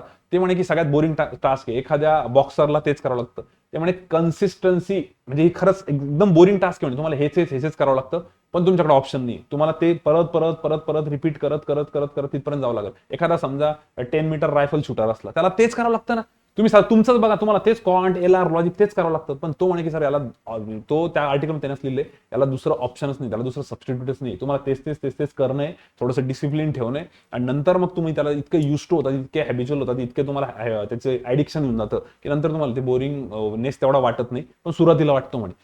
तुम्ही एखादं डाएट फॉलो करत असाल, सुरुवातीला लय बोर होतं, नंतर सवय होऊन जाते, काहीच वाटत नाही. सिमिलरली सांगतोय की असं तुमच्या बाबतीत पण होणार, त्यामुळे तुम्ही त्याला करा आणि धरून ठेवा काही दिवस. नुसतं असं नाही की अमावस्या पौर्णिमेला केलं, 2 दिवस केलं, 4 दिवस केलं, यार याच्याने काय होणार नाही. सगळ्यात पहिले तर ते डिसिप्लिन लावा, बसण्याची सवय लावा. आता ज्यावेळेस मेन्सला जातात ना मुलं, माझं पहिलं स्टेटमेंट काय असतं, ज्यावेळेस ते मुलं म्हणतात सर आम्हाला मेन्सची मॉक द्यायची, मी त्यांना म्हणतो मॉक टेस्ट गेली खड्ड्यात, तुमचा स्कोर किती आला मला काहीच देणं घेणं नाही. सगळ्यात महत्वाचं, तुम्ही 2 तास पूर्ण वेळ बसता का तिथे? नाही बसत पोरं, लिटरली नाही बसत, 2 तास बसूच शकत नाही, कारण 1 तासाची सवय असते प्रीची, आणि ते येत पण नाही काही मेन्सचं असल्यामुळे ते उठून जातात. तर माझं म्हणणं हे डिसिप्लिन लावा, ही सवय लावा की तुमचं जे पण शेड्यूल क्रॅकर तुम्ही बनवलेलं आहे ना तेवढं फॉलो करा. आणि त्यासाठी त्यांनी इकडे एक स्क्रीनशॉट पाठवलेला आहे, आता तुम्ही वाचला असेल काही जणांनी किंवा की साला काय गुड मॉर्निंग लिहिलंय, तर त्याचं आता सिलेक्शन झालंय बरं का आरबीआय मध्ये. तो म्हटला, इथे तारीख पण दिसते, जानेवारी 6, 2020, जानेवारी 7, 2020, जानेवारी 9, 2020, जानेवारी 8 ला कदाचित हे असेल, संडे असेल, जानेवारी 10, 2019, संडेच असणार, कारण 9 जानेवारीला माझा वाढदिवस असतो, मला थोडंसं माहिती येते, आठवतंय मला क्लासमध्ये असं, म्हणजे मागच्या वर्षीचं. सो जानेवारी 6, 7, 9 वगैरे त्यांनी लिहिलेलं आहे. प्रत्येक ठिकाणी त्यांनी काय लिहिलं बघा, टायमिंग पण बरं का, पुढे 4:32 सकाळचे बरं काय, 4:30 AM, 40 AM, 4:03 AM, 4:03 AM, 4:01 AM, 4:05 AM, 4:02 5 मिनिटं 6 मिनिटं 4 मिनिटं 5 मिनिटं 2 मिनिटं रोजची त्यांनी स्वतःला गुड मॉर्निंगची मेसेज टाकले. तो म्हटला होता की सर या ग्रुपमध्ये कोणीच नव्हतं, मी एकटाच होतो म्हणे, माझा एकटाचा व्हॉट्सअपचा ग्रुप होता, पण मी स्वतःलाच मेसेजेस करत होतो की, आणि आता मला दिसतंय म्हणे सर 1 वर्षानंतर माझं आरबीआयचं सिलेक्शन झालेलं आहे, मी किती कन्सिस्टंट होतो. हा, अजून एक स्क्रीनशॉट आहे याचा, ओके एकच मिनिट, पहिले हे वाचून घ्या आपण. कन्सिस्टन्सी इथं काय लिहिलं त्याने बघा, consistency and discipline will never put you down, it pays off always, you just have to be believe in yourself. आता स्वतःचं असेल त्याचं किंवा कुठून तरी कोट त्यांनी केला असेल, पण तो एकदम मॅच होतोय. आणि दुसरं, these are text I was sending to myself while preparing for exam, proud now. ठीक आहे, हा याचा तुम्ही विकली टॉक नंतर नक्की ऐका, ज्यावेळेस तो विकली टॉक नाही, क्रॉनिकल्स ऑफ क्राईम, आणि अजून एक आहे त्याचं हे, ठीक आहे, हा इकडचा, हा वाचला वाटतं, हा वाचतो. याच्यामध्ये त्यांनी लिहिलेलं आहे मार्च 6, मार्च 7, मार्च 8, मार्च 9, मार्च 10, मार्च 11, मार्च 12, रोजचं आहे बरं का, आणि सगळं सकाळी 4-4 वाजेचं आहे, एक दिवस 5 वाजेचं आहे फक्त. ठीक आहे, त्यात त्यांनी लिहिलंय good morning, I will clear RBI assistant 2020 and join this year. ठीक आहे, हे याला काय म्हणतात माहिती का, मी मागे कोर्स केला होता त्याच्यामध्ये पण त्यांनी सांगितलं होतं डिक्लेरेशन. तुम्ही जगासमोर डिक्लेअर करा. बरेच जण म्हणतात कशाला हवा करायची, कशाला आधी बोलून द्यायचं नंतर पोपट झाला तर, पण ही एक सिस्टीम असते, ही बऱ्याच वेळेस वर्क करते. तुम्ही सर्च केलं तरी तुम्हाला सापडून जाईल. लोक बऱ्याच वेळेस म्हणतात की तुम्ही डिक्लेअर करावे, काय घाबरतात. त्याने बघा इथे डिक्लेअर केलंय, कधीच हे मार्च 8, 2020 की मी आरबीआय असिस्टंट याच वर्षी जॉईन होणार आहे. ठीक आहे, कोरोनामुळे एक्झाम पोस्टपोन झाली, पण त्याचा रिझल्ट आला, जॉईनिंग करायची 2021 ला होईल. पण त्यांनी ते डिक्लेअर केलं की नाही, विश लिस्ट असते की नाही, तुम्ही सर्च करा विश लिस्ट टाईप म्हणून. तर याला काय म्हणतात, पॉझिटिव्ह वाईब्स असतात किंवा अट्रॅक्शन असतात. द सिक्रेट नावाचं बुक वाचायला लावलं तुम्हाला मी, की खरंच त्या गोष्टी होतात. म्हणजे ह्याचं किती बेस्ट एक्झाम्पल आहे. द सिक्रेट बुक ज्यांनी वाचलं असेल ना त्यांना हे दिसून जाईल हे खरंच होतंय. तुम्ही विचार करा ना, सकाळी 4:01 त्यांनी स्वतः लिहिलेलं तिथे की मी आरबीआयच्या असिस्टंटची एक्झाम क्रॅक करेल. पण आता हे तुम्हाला माहिती की व्हॉट्सअपवरती नंतर एडिट तर करता येत नाही. हे खरंच त्यांनी त्यावेळेस केलेलं की नाही, तेवढी मेहनत घेतलेली. त्यावेळेस लोक येड्यात काढतात, बऱ्याच काही बडबड करतात, पण मी म्हणतोय ठीक आहे ना, जो ट्रॅक काहीतरी आउट ऑफ द बॉक्स करतो त्याला खरंच सक्सेस लवकर भेटतो किंवा भेटतो तरी ना, एवढं करा. याच्यापेक्षा अजून काय मोटिवेशन पाहिजे तुम्हाला. या मुलाचं फक्त मी नाव ह्याच्यामुळे सांगते, तो म्हणजे एकदा डॉक्युमेंट व्हेरिफिकेशन झालेलं आहे आमचं, फायनल जॉईनिंग उद्या म्हणे. मी स्वतः इथे पूर्ण प्रॉपर आपल्याच क्लासचा, मला त्याला भरपूर जण ओळखत पण असतील, फक्त कोणी कमेंटमध्ये नाव नका लिहू त्याचं, त्याला वाईट वाटेल. तो म्हटलं की सर मी फायनल आल्यानंतरच करतो. ठीक आहे, आणि प्रत्येक ठिकाणी त्याचं तेवढंच आहे बरं का. आता हॅपी होली पण आहे भाऊचं, हे पहा 10 मार्चला, हे पाहिजे हॅपी होली. आणि I will definitely clear RBI assistant 2020. ठीक आहे, स्वतःलाच गुड मॉर्निंग करतोय तो. तर हे डिक्लेअर करणं पण गरजेचं आहे. त्यामुळे घाबरू नका, स्वतःला बोलत जा, असं काहीच प्रॉब्लेम नाही. मला पण भरपूर मुलांचे मेसेजेस आहेत की सर मी यावर्षी रिझल्ट आणला, यावर्षी रिझल्ट आणला. मी तर सगळ्यांना म्हटलं की तुमचे मेसेजेस सेव्ह करून ठेवले. तुम्हाला जर विश्वास नसेल ना, त्या टेलिग्रामवरती सेव्ह मेसेजेस नावाचं असतं बघा, मी तुमच्या सगळ्यांचे मेसेजेस सेव्ह केलेले. आणि ज्यावेळेस तुमचं फायनल सिलेक्शन येतं त्यावेळेस मी तोच मेसेज तुम्हालाच परत फॉरवर्ड करून दाखवतो की तुम्ही डिक्लेअर केलं तर झालं. तुम्हाला अजून एक मजा दाखवतो पुढे गेल्यानंतर. नाव नाही सांगत परत त्याचं. त्यांनी याच 8 मार्च 2021 ला मेसेज केला होता सर पार्ट टाइम जॉब आहे का म्हणून. आणि त्याला मी रिप्लाय त्यावेळेस असा दिला होता, म्हटलं होतं बाबा तू अभ्यास कर फक्त, सध्या पार्ट टाइम बीटांच्या मार्केट पडू नको. आणि या 1 एप्रिलला त्याचा रिझल्ट आला. वाचला, बरं झालं जॉबच्या मागे गेला नाही तो, रिझल्ट येऊन गेला. तर तुमचं पोटेन्शियल आम्हाला कळतं की अरे खरंच मेहनत घेत आहे ना, तर थोडा दम धरायचा. बऱ्याच वेळेस असं होतं की पोरांना गिव्ह अप करायला जातात आणि नंतर त्यांना रिअलाइज होतं की यार आपण तो ब्रेक नव्हता घेतला पाहिजे. तो मी मेसेज दाखवतो तुम्हाला, कदाचित स्क्रीनशॉट पुढे असणारच आहे. चलो एनिवे हो गया सर ये सब. इसके बाद क्या है, ओके हे आपलं आहे. चलो तर आता पुढे जाऊ आपण. हे सगळ्यात महत्वाचं होतं आजचं. याच्यात प्लीज तुम्ही डिसिप्लिन, सिन्सिअरिटी, कन्सिस्टन्सी ठेवा. याच्यापेक्षा मला नाही वाटत तुम्हाला अजून काही वेगळं मोटिवेशन लागेल. आणि सेल्फ मोटिवेशन तर असणारच तुमच्याकडे. आता पुढच्या याच्यावर आपण आता पटापट. पुढचं काय sir, Saraswat bank exam review ना. सारस्वत बँकेच्या एक्झामचा रिव्ह्यू बघा. सर थोडंसं फास्ट आहे बरं का सगळं, आता खूप फटाफट होणार आहे, तुम्ही रेडी राहा. कॉन्टचा ऍव्हरेज अटेम्प्ट आहे 35, लॉजिकचा ऍव्हरेज अटेम्प्ट आहे 45, इंग्लिशचा ऍव्हरेज अटेम्प्ट आहे 35 आणि जीकेचा ऍव्हरेज अटेम्प्ट आहे 40. टोटल आहे 155 ते 160. सर हा ऍव्हरेज अटेम्प्ट कोणी सांगितलं तुम्हाला? मला जेवढ्या पण मुलांचे मेसेजेस आले ज्यांनी सारस्वत बँकेची एक्झाम दिली त्या सगळ्यांचा मी ऍव्हरेज काढलेला आहे. परत एकदा ऐका, कॉन्ट 35, लॉजिक 45, इंग्लिश 35, जीके 40, टोटल 155 ते 160. सर कट ऑफ किती लागेल काय लागेल ते काही मॅटर नाही करत. ऍव्हरेज अटेम्प्ट असा आहे मुलांचा. सर ह्या ऍव्हरेज अटेम्प्टवरून आम्ही आमचा स्वतःचा गेस करायला पाहिजे, एक बेसिक जजमेंट घेऊ शकता तुम्ही. बाकी मला वाटतं कॉन्टेलरच्या अॅक्युरेसीवरती सगळं काही डिपेंड राहील. आणि इंग्लिश तर ठीकच आहे, ते सब्जेक्टिव्ह आहे. आणि जीकेचं किती राईट येतात, कारण बरेच जण नुसतं गोळ्या मारतात. बाकी कट ऑफ बिट ऑफ जाऊ द्या, कारण की ही एक्झाम भरपूर नवीन मुलांनी दिली होती. तर नवीन मुलं म्हणतो की सर आम्हाला फक्त बघायचंय की पेपर कसा असतो. तर तुमच्या अटेम्प्ट याच्या जवळपास पण मॅच होणार नाही, कारण तुमच्या अटेम्प्ट 104, 140, 110, 115 असे पण असतील. भरपूर जणांचे होते पण तसे. तुम्ही नका टेन्शन घेऊ, तुम्ही फक्त एक्झामचं वातावरण, पेपरचा पॅटर्न, स्क्रीन कशी असते, काय असते, हे बेसिक गोष्टी बघायला गेलोत तुम्ही. तर तुम्ही त्याच्यात फक्त बेसिक जजमेंट घ्या. आता आपल्याला अजून काय अभ्यास करायचा त्या हिशोबाने. हे जुन्या मुलांचा ऍव्हरेज अटेम्प्ट सांगतोय मी. बाकी सर सिलेक्शनसाठी असाच लागेल का? नाही, याच्यापेक्षा कमी असेल तरी सिलेक्शन होऊ शकतं जर अॅक्युरेसी आहे तर. आणि याच्यापेक्षा जास्त अटेम्प्ट असून अॅक्युरेसी नसेल तर सिलेक्शन होणार पण नाही. ठीक आहे. सो माझं जस्ट एक मी तुम्हाला रिव्ह्यू दिला, बाकी मला वाटतं सोडून जायचं पुढे. IB ACIO टियर 2, ठीक आहे. इंटेलिजन्स ब्युरोच्या टियर 2 साठी काय, तर तिकडे डिस्क्रिप्टिव्ह आहे. ते डिस्क्रिप्टिव्ह साठी आता फातिमा मॅडम तुमचं सेशन घेतील. मला डिस्क्रिप्टिव्ह साठी खूप जणांनी मेसेज केला होता, त्यानंतर मी 3-4 जणांचा एक ग्रुप बनवून टाकला. त्यांना मी ग्रुप बनवला, त्यांनीच ग्रुप बनवला, त्यांना एकमेकांचे नंबर्स दिले. तर ते आता ग्रुपमध्ये डिस्क्रिप्टिव्हचं करतील. पण बऱ्याच जणांचं असं म्हणणं होतं की सर IBचा डिस्क्रिप्टिव्ह करता करता आम्हाला इकडचं कसं करायचं. तर त्याचं काहीच एक्स्ट्रा बर्डन घेऊ नका. तुम्हाला हार्डली 1-1.5 तासाचा अभ्यास करायचा आहे. आणि त्यासाठी मी पहिले सजेस्ट करेल की फातिमा मॅडमनी 2 सेशन घेतलेले आहेत इंग्लिशच्या डिस्क्रिप्टिव्ह वरती. ठीक आहे.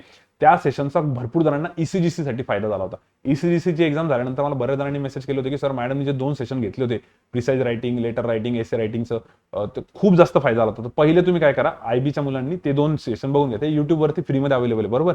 प्लेलिस्ट मध्ये वगैरे आहे का ते? प्लेलिस्ट पण असेल त्याची.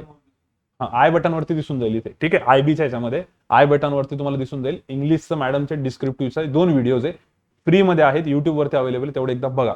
मॅडमनी खूप जबरदस्त सांगितलेले, त्याचा भरपूर जणांना ECGCला फायदा होतो, तुम्हाला पण होईल. आणि मॅडम परत पुढच्या इंग्लिश क्वेस्ट पॉडमध्ये मॅडमला मी एक रिमाइंडर करून देईल किंवा सर रिमाइंड करून देतील की डिस्क्रिप्टिव्हसाठी इंटेलिजन्स ब्युरोसाठी मुलांना सांगा म्हणून. तर मॅडम सांगतील. त्याच्यानंतर तुम्ही तुमचे ग्रुप जर बनवले असतील तर त्याच्यावरती अशी प्रॅक्टिस करा डिस्क्रिप्टिव्हची. जसं आता बऱ्याच वेळेस तुम्हाला एखादा लेटर दिलेला आहे, त्या लेटरचं तुम्हाला काही लिहायचं किंवा एखाद्या बऱ्याच जणांचं असं म्हणणं असतं की सर लेटरचं आम्ही फक्त लिहून काढू का. मी म्हणतो तुम्ही टायपिंगची पण प्रॅक्टिस करा आणि ग्रुप बनवून ना ग्रुपमध्ये शेअर करा. तुम्ही जे पण लिहिताय ना, एखाद्या GST जरी बनवताय तुम्ही तरी चालेल. म्हणजे इनडायरेक्टली त्याचा इंग्लिशला पण तुम्हाला फायदा होईल आणि इकडे डिस्क्रिप्टिव्हसाठी पण होईल. माझ्यापेक्षा बेटर मला वाटतं मॅडम सांगतील, पण तुम्ही असं ग्रुपमध्ये करू शकता. काल 3 ते 4 जणांनी मेसेज केला होता, मला जेवढं आठवतंय. शंतनूनी केला होता, अंकितानी केला होता, अजून 2 जण होते. त्यांचा एक ग्रुप बनवून टाकला मी. जर का मेसेजेस असे आलेत इंटेलिजन्स ब्युरोसाठी तर मी ते फक्त मुलांना पास करेल. तर तुम्ही फक्त त्या ग्रुपमध्ये ऍक्टिव्ह राहा, रोजच्या रोज टास्क करा. आणि जर सर आम्ही एखादा ग्रुप बनवला आणि त्यात एखादा ऍक्टिव्ह नसला तर त्याला डायरेक्ट रिमूव्ह करायचं. तिथं तुम्ही समाजसेवा करण्यासाठी वगैरे आलेले नाही. कोणी डिसिप्लिन नसेल तर त्याला डायरेक्ट रिमूव्ह करायचं. नुसतं फालतू म्हणून कोणीतरी ग्रुपमध्ये ऍड झालं त्याला बिलकुल रिमूव्ह करायचं, काही टेन्शन नाही घ्यायचं. ठीक आहे. सो इंटेलिजन्स ब्युरोचा मॅडम तुम्हाला डिटेलमध्ये सांगतील. मॅडम सोबत एकदा बोला, कॉन्फरन्स कॉल करा जर तुमचा पूर्ण अख्खा ग्रुप असेल तर. बाकी पुढे जाऊ. RBI office attendant. Sir RBI office attendant वाल्यांचे पण भरपूर जणांचे मेसेज होते. सर पेपर 9 तारखेला नाही 10 तारखेला ऐकलं मी, सॅटर्डेला. 9ला पण आहे का? फ्रायडेला पण आहे का? मी सॅटर्डेला एकाचा ऐकला होता, काही जणांचा फ्रायडेला आहे. ठीक आहे. 9 आणि 10. ओके ठीक आहे. 9 आणि 10 जर असेल तर आज 5 तारीख आहे. शुक्रवारी पेपर आहे, आज सोमवार आहे. मंगळवार, बुधवार, गुरुवार 3 दिवस आहे तुमच्याकडे. 3 दिवसामध्ये आरबीआय ऑफिस अटेंडंट वाल्यांनी काहीच जास्त लोड न घेता पहिले तर टेन्शन घेणं कमी करा. कारण मी खूप जणांचे मेसेज बघितले की सर आमची ना अॅक्युरेसी येत नाही, शेवटी सिम्प्लिफिकेशन चुकतंय वगैरे. नॅचरली तुम्हाला काय वाटतं ना, मागच्या मॉक टेस्टला 50 मार्क आले, या मॉक टेस्टला 55 आले पाहिजे, 55चे आता 70 झाले पाहिजे, 70चे 75 झाले पाहिजे.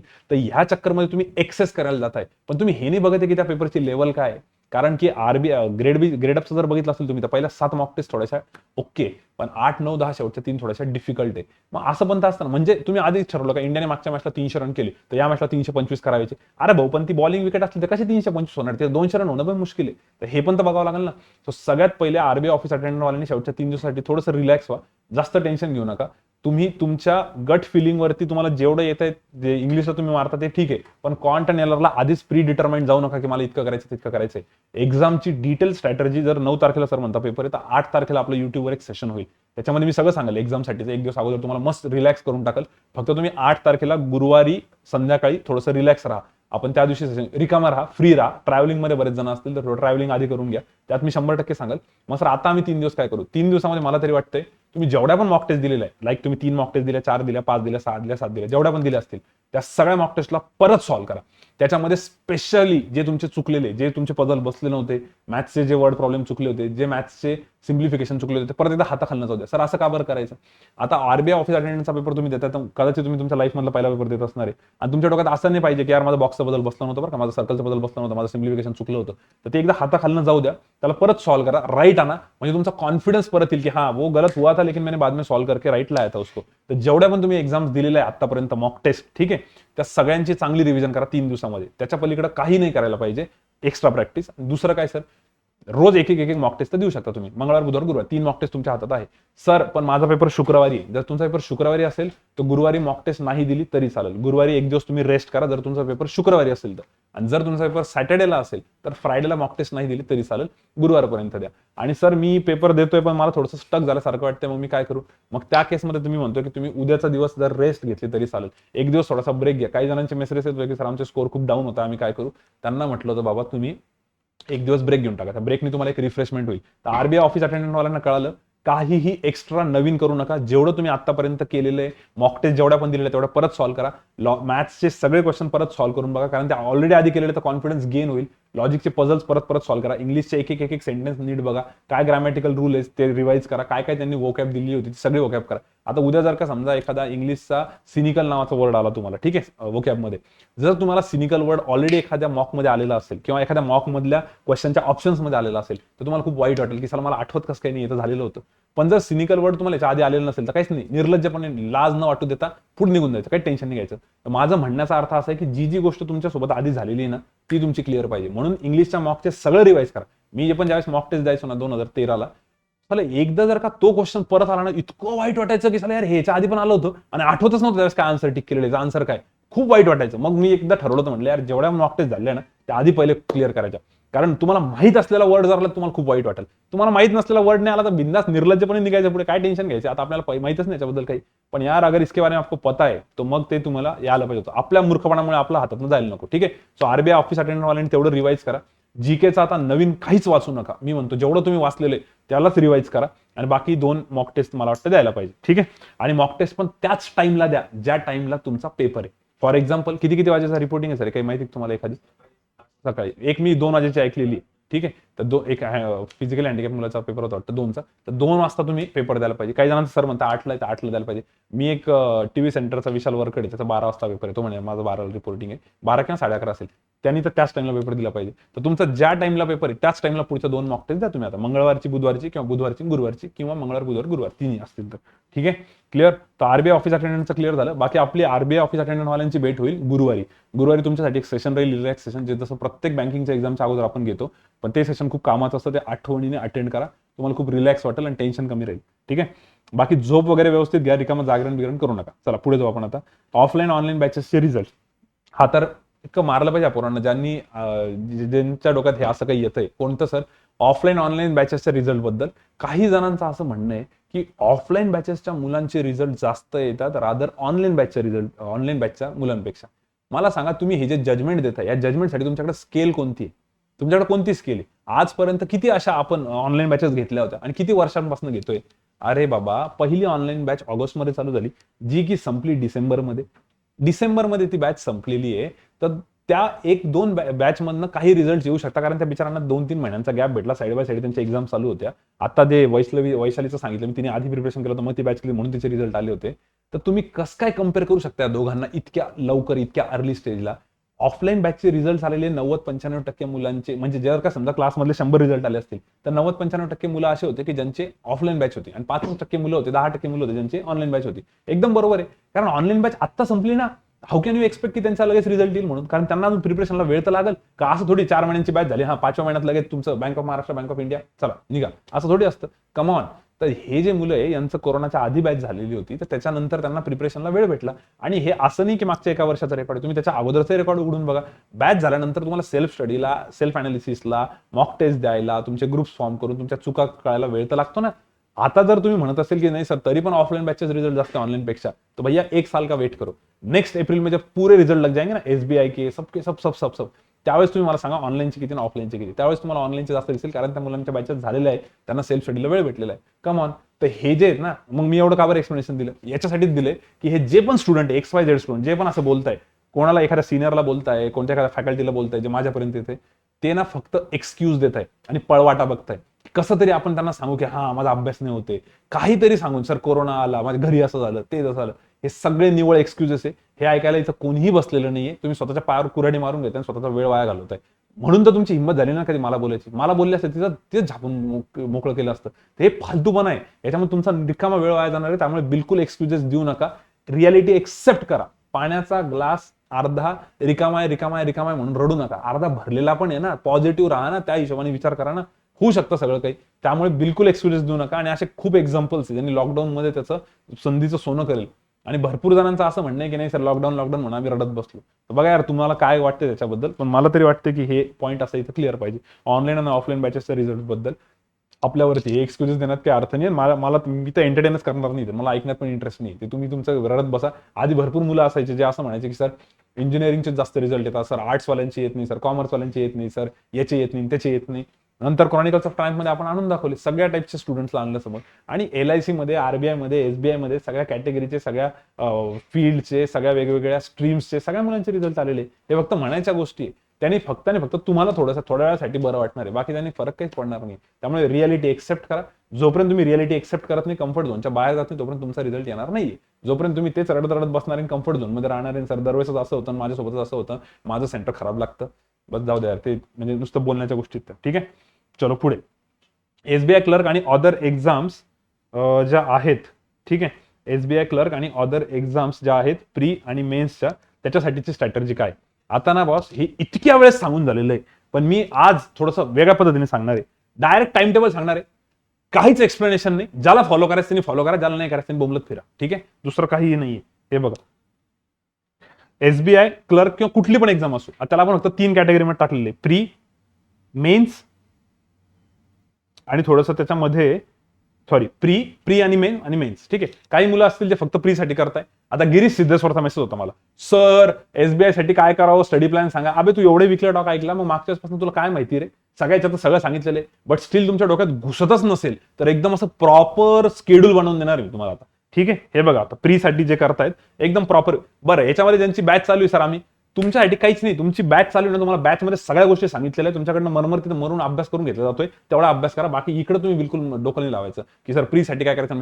तुमच्या बॅच मध्ये तुम्हाला सगळ्या फॅसिलिटीज दिलेल्या आहेत, सगळ्या गोष्टी सांगितलेल्या ऑनलाईन बॅच मध्ये. तुम्हाला काही डाऊट असेल तर तुम्ही ऑनलाईन बॅच मध्ये विचारा. तुम्ही हे नका फॉलो करू. हे आता कोणासाठी आहे, ज्यांच्या बॅचेस कंप्लीट झालेल्या आहे. मग सर आमची बॅच चालून एखादी SBI ची एक्झाम आली तर मरू द्या तिकडं. एखादी एक्झाम आली त्याच्या मागे पळायचं नाही, हे नेहमी लक्षात ठेवा. कोणत्याच एक्झामच्या मागे असं हात धुवून पळायचं नाही जोपर्यंत तुमचा पूर्ण अभ्यास होत नाही. तुम्ही जर प्रॉपर एक्झामचा अभ्यास केला ना, 5-6 रिझल्ट येतील तुमचे. आणि अभ्यास नाही केला ना, याच्यामध्ये सर 2 मार्क निघेले, याच्यात 3 मार्क निघेलं.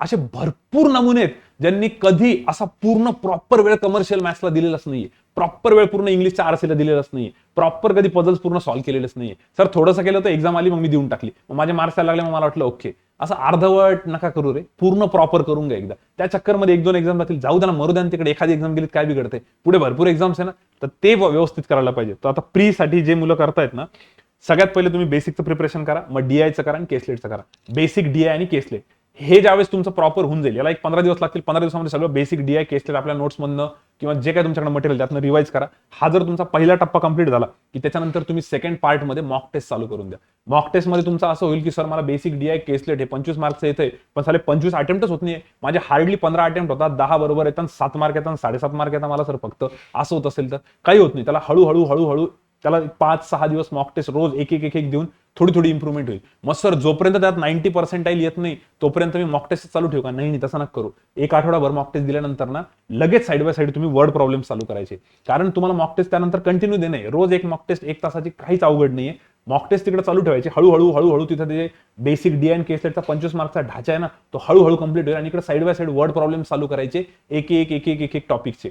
मग हळूहळू चौथी स्टेज येईल तुमची. चौथी स्टेज कोणती? ज्याच्यामध्ये मॉक टेस्ट पण चालू आहे आणि वर्ड प्रॉब्लेम इम्प्लिमेंट पण होतील आता मॉक टेस्ट मध्ये. कारण चौथ्या स्टेज पर्यंत तुमचं असं होऊन जाईल की बेसिक DI केसलेट करून आम्ही सर 2 मिनिटं बसलेलो आहे, 2 मिनिटं आमच्याकडे काहीच नाही करायला. मग तिथं तुम्हाला वर्ड प्रॉब्लेम करावं लागतील. आणि कोणते? जे तुम्ही टॉपिक वाईज एक चालू केला होता. आणि टॉपिक वाईज वर्ड प्रॉब्लेम कोणते चालू करायचे? पहिले ages, partnership, time and work. परत ते पर्सेंटेज ॲव्हरेज आणि रेशो पासून नाही करायचं, ते सगळ्यांना जमतं कारण त्यावेळेस मुलं सगळे जोशमध्ये असतात. प्रत्येक बॅचमध्ये पहिले ते टॉपिक होता.